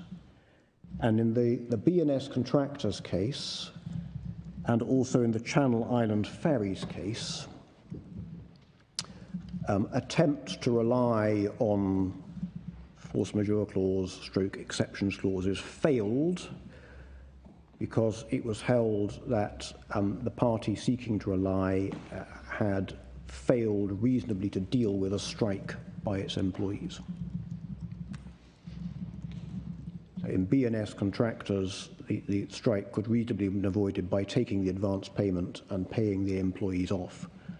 And in the Channel Island Ferries case, it was held that the party had behaved unreasonably by signing an agreement with the unions, which effectively prevented it from performing the contract without really seeking to negotiate with the unions. And it said that the claim to rely on a force majeure exception clause failed because of unreasonable behaviour. The other theme which emerges from the cases we have in the current authorities is the possibility of alternative supply. The contractor plans, intends and expects to source something for the purposes of the contract from a particular source, and then that source unexpectedly fails for reasons entirely beyond the party's control. But an attempt to rely upon an exceptions clause or a force majeure clause may fail if it was reasonably possible to obtain whatever is required from an alternative source. Now the case is... It may be because it hasn't prevented performance. It may be that it hasn't presented performance, my lord, and that may depend upon how it's phrased. I was going to mention the Ho Chi-Ong case. That's an example of that. Now, your lordship's right. One might say, well, if there's an alternative supply available, it hasn't prevented performance in the first place. The answer to that may depend upon the wording. In the Ho-Cheong case, it didn't say prevent performance. It says failure is due to. And it may be that it was open to the contractor to say, well, the reason that they hadn't performed was that their expected supply fell through, and in that sense, the failure was due to the failure of supply. But nonetheless, the Privy Council said if you could reasonably get goods from elsewhere, you wouldn't be entitled to rely upon the clause. And the other example of that is the Intertradex and LeSure case. And the discussion there is, well, you may be able to get hold of an alternative supply even by buying goods afloat, if it's a CIF contract. And if it's reasonable for you to do that, then you can't rely upon failure of supply as excusing non-performance. And another example of that is the Canadian Atcor case, where works in the pipeline restricted the quantities of gas which the seller had available to it. And the Court of Appeal said, well, you wouldn't be entitled to rely upon the exception clause if there was an alternative supply of gas which you could put into the pipeline at a different point. So those are the two areas which emerge from the cases we've got, where one sees reasonable endeavours clauses in practice being applied. We will... So as regards the first two, you're saying if you change the facts and it was reasonable, then that's where the reasonable endeavours would succeed. Yes. And similarly with regard to the supply, if you could reasonably... If you could exercise reasonable endeavours to get an alternative supply, again, that might... Then that would defeat your reliance upon the force majeure clause or the exception clause, my lord, yes. Yeah. And indeed it did in the Intertradex case, because they said, I think the decision where you could have bought afloat. Yeah. Nevertheless, it would be useful if you could... My lord, yes, we'll look further. Yes, we will indeed, my lord. What's quite interesting about the Atcor case, if you look at it, is that the Court of Appeal's emphasis in that is very much directed to causation. Was the impediment genuinely the effective cause of the non-performance, or was the effective cause the failure of the affected party to reasonably find an alternative? They didn't decide that because the trial judge hadn't investigated the point properly, so it all went back to the trial judge. There was no actual finding, but that was the analysis. And that ties in with the submission I made yesterday that reasonable endeavours clauses really are directed to causation, which I understood to be accepted by my learned friends. And that's really the answer to the point my learned friend made today about, well, in our case, reasonable endeavours provisos are tautologous. To say that you have to prove both a cause and then you have to go to reasonable endeavours is tautologous. Well, that may be right. And I think Professor Peel says this in his book. Reasonable endeavours goes to causation, and causation is always inherent in any event. And that's precisely why reasonable endeavours provisos will be so readily implied, because the causation requirement is inherent. It may be that a reasonable endeavours proviso, like a reasonable control proviso, is just another way of looking at the causation requirement. And then, my lords, my learned friend suggested in response to a comment from my Lord Burrows that perhaps what Baron Pollock had been saying in Bullman was no more than, well, that there wasn't an express RE proviso in that case. And in my submission, that's not very realistic. The case had been argued, as we saw yesterday. The first argument had been, well, you could and should reasonably have brought in labourers from elsewhere. And then there was the argument about you could and should reasonably have redirected. All these arguments are based on a premise that there was an obligation or requirement to use reasonable endeavours, which was implied even if it was not express. And at no point does Baron Pollock say, well, that's just not right. There isn't any implied requirements, and there isn't any express requirement, and therefore questions of reasonable endeavours just don't arise. Do the judges themselves speak in terms of implied reasonable endeavours? No, there's no statement about implied or express, my lord, but you'll see in the Court of Appeal the very clear statement that they could not just have sat on their hands. There's no statement that that's because of an implied requirement, but that's clearly the thrust of it, and that's the way it's been interpreted since.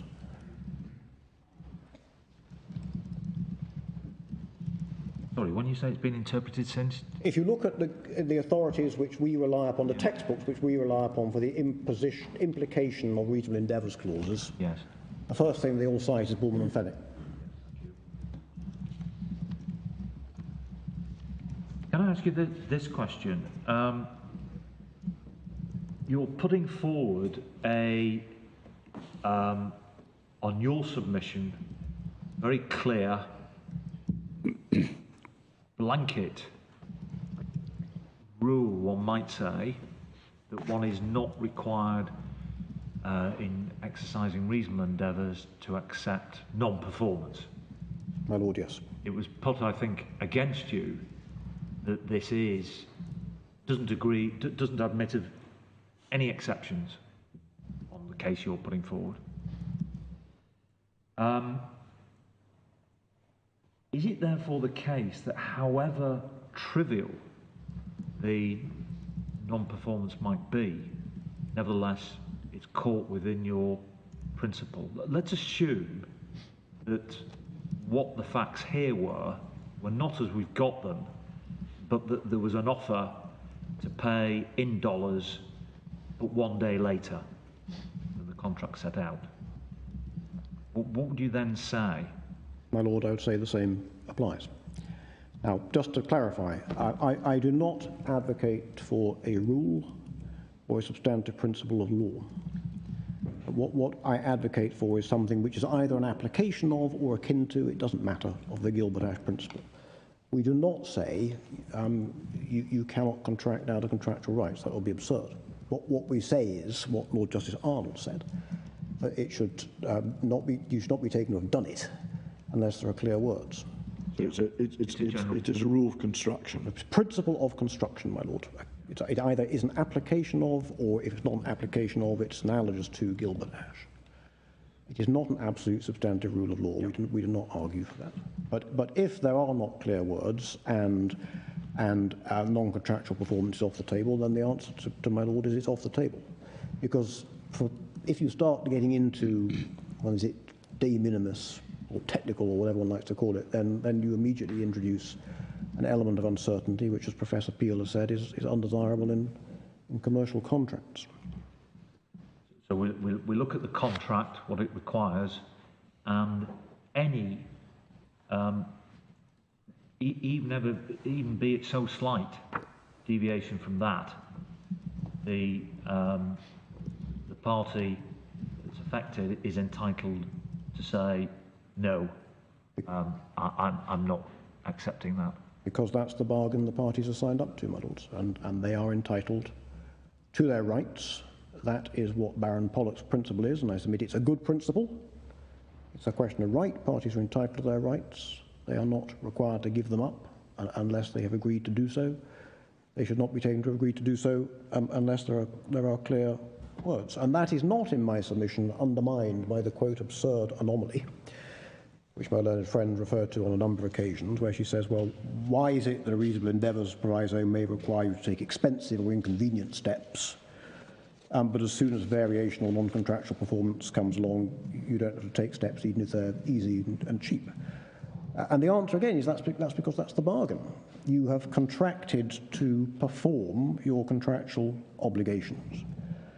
And unless your failure to perform is excused by an exceptions clause or an FM clause, then you have to perform it, even if it turns out to be more expensive and inconvenient and less attractive than you thought it was going to be or hoped it was going to be when you contracted. And you would say, perhaps, that within the concept of contractual performance, there is some flexibility. Well, there may be, my what that often requires. It may be. I mean, you know, if you thought we've got to be payment by, I don't know, person X, and actually person Y comes along and pays, you might say, well, what actually does the contractual performance require?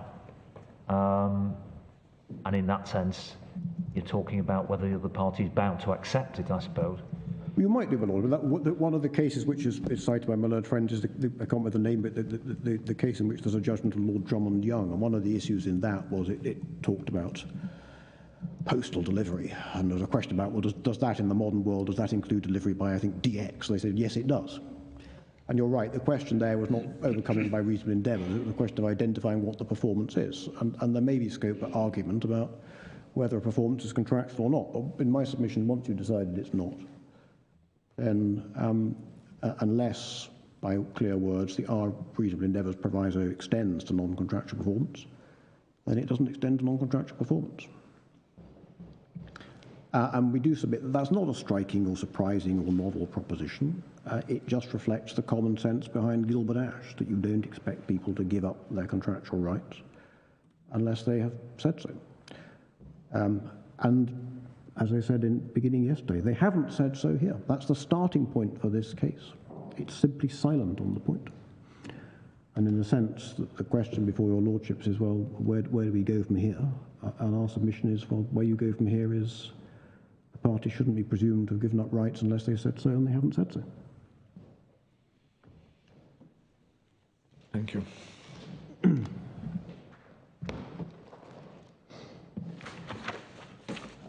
Before we adjourn, I just wish to raise with the parties the question of the adjournments for the stenographer. It is not the normal practice of this court to adjourn its hearings if a party wishes a stenographer. If that is requested, it has to be requested in an application. I had the registry investigate what had happened in this case, and my understanding is the only intimation they received was an intimation from the appellant's solicitors that the respondent solicitors were writing to the registrar regarding their wish for a stenographer to be present at the hearing, and stating that if a stenographer is present, it's agreed that the transcriber breaks will be evenly distributed. For understandable reasons, the registry did not alert the justices to the fact that there was an application, because to the best of my knowledge from what the investigations have revealed, there wasn't. So I wish to make it clear that if people are wanting a stenographer and wanting breaks, an application must be made. It hasn't caused detriment, except in the sense that the time which counsel has had to speak has been shortened. But nonetheless, I would like to point out what is proper practice. The court is very grateful to counsel for their submissions in this interesting case. It is also grateful to those who sit behind counsel and who have assisted in the preparation of the papers for this appeal. It's an important issue, and the court will take time to consider what the correct outcome is. Thank you very much. Thank you. My Lords, could I just raise the question, would you be benefited by receiving the transcript, because there is a transcript? We are. It is being sent to us, I understand. We have. So if it's prepared, we will gratefully receive it. Thank you very much.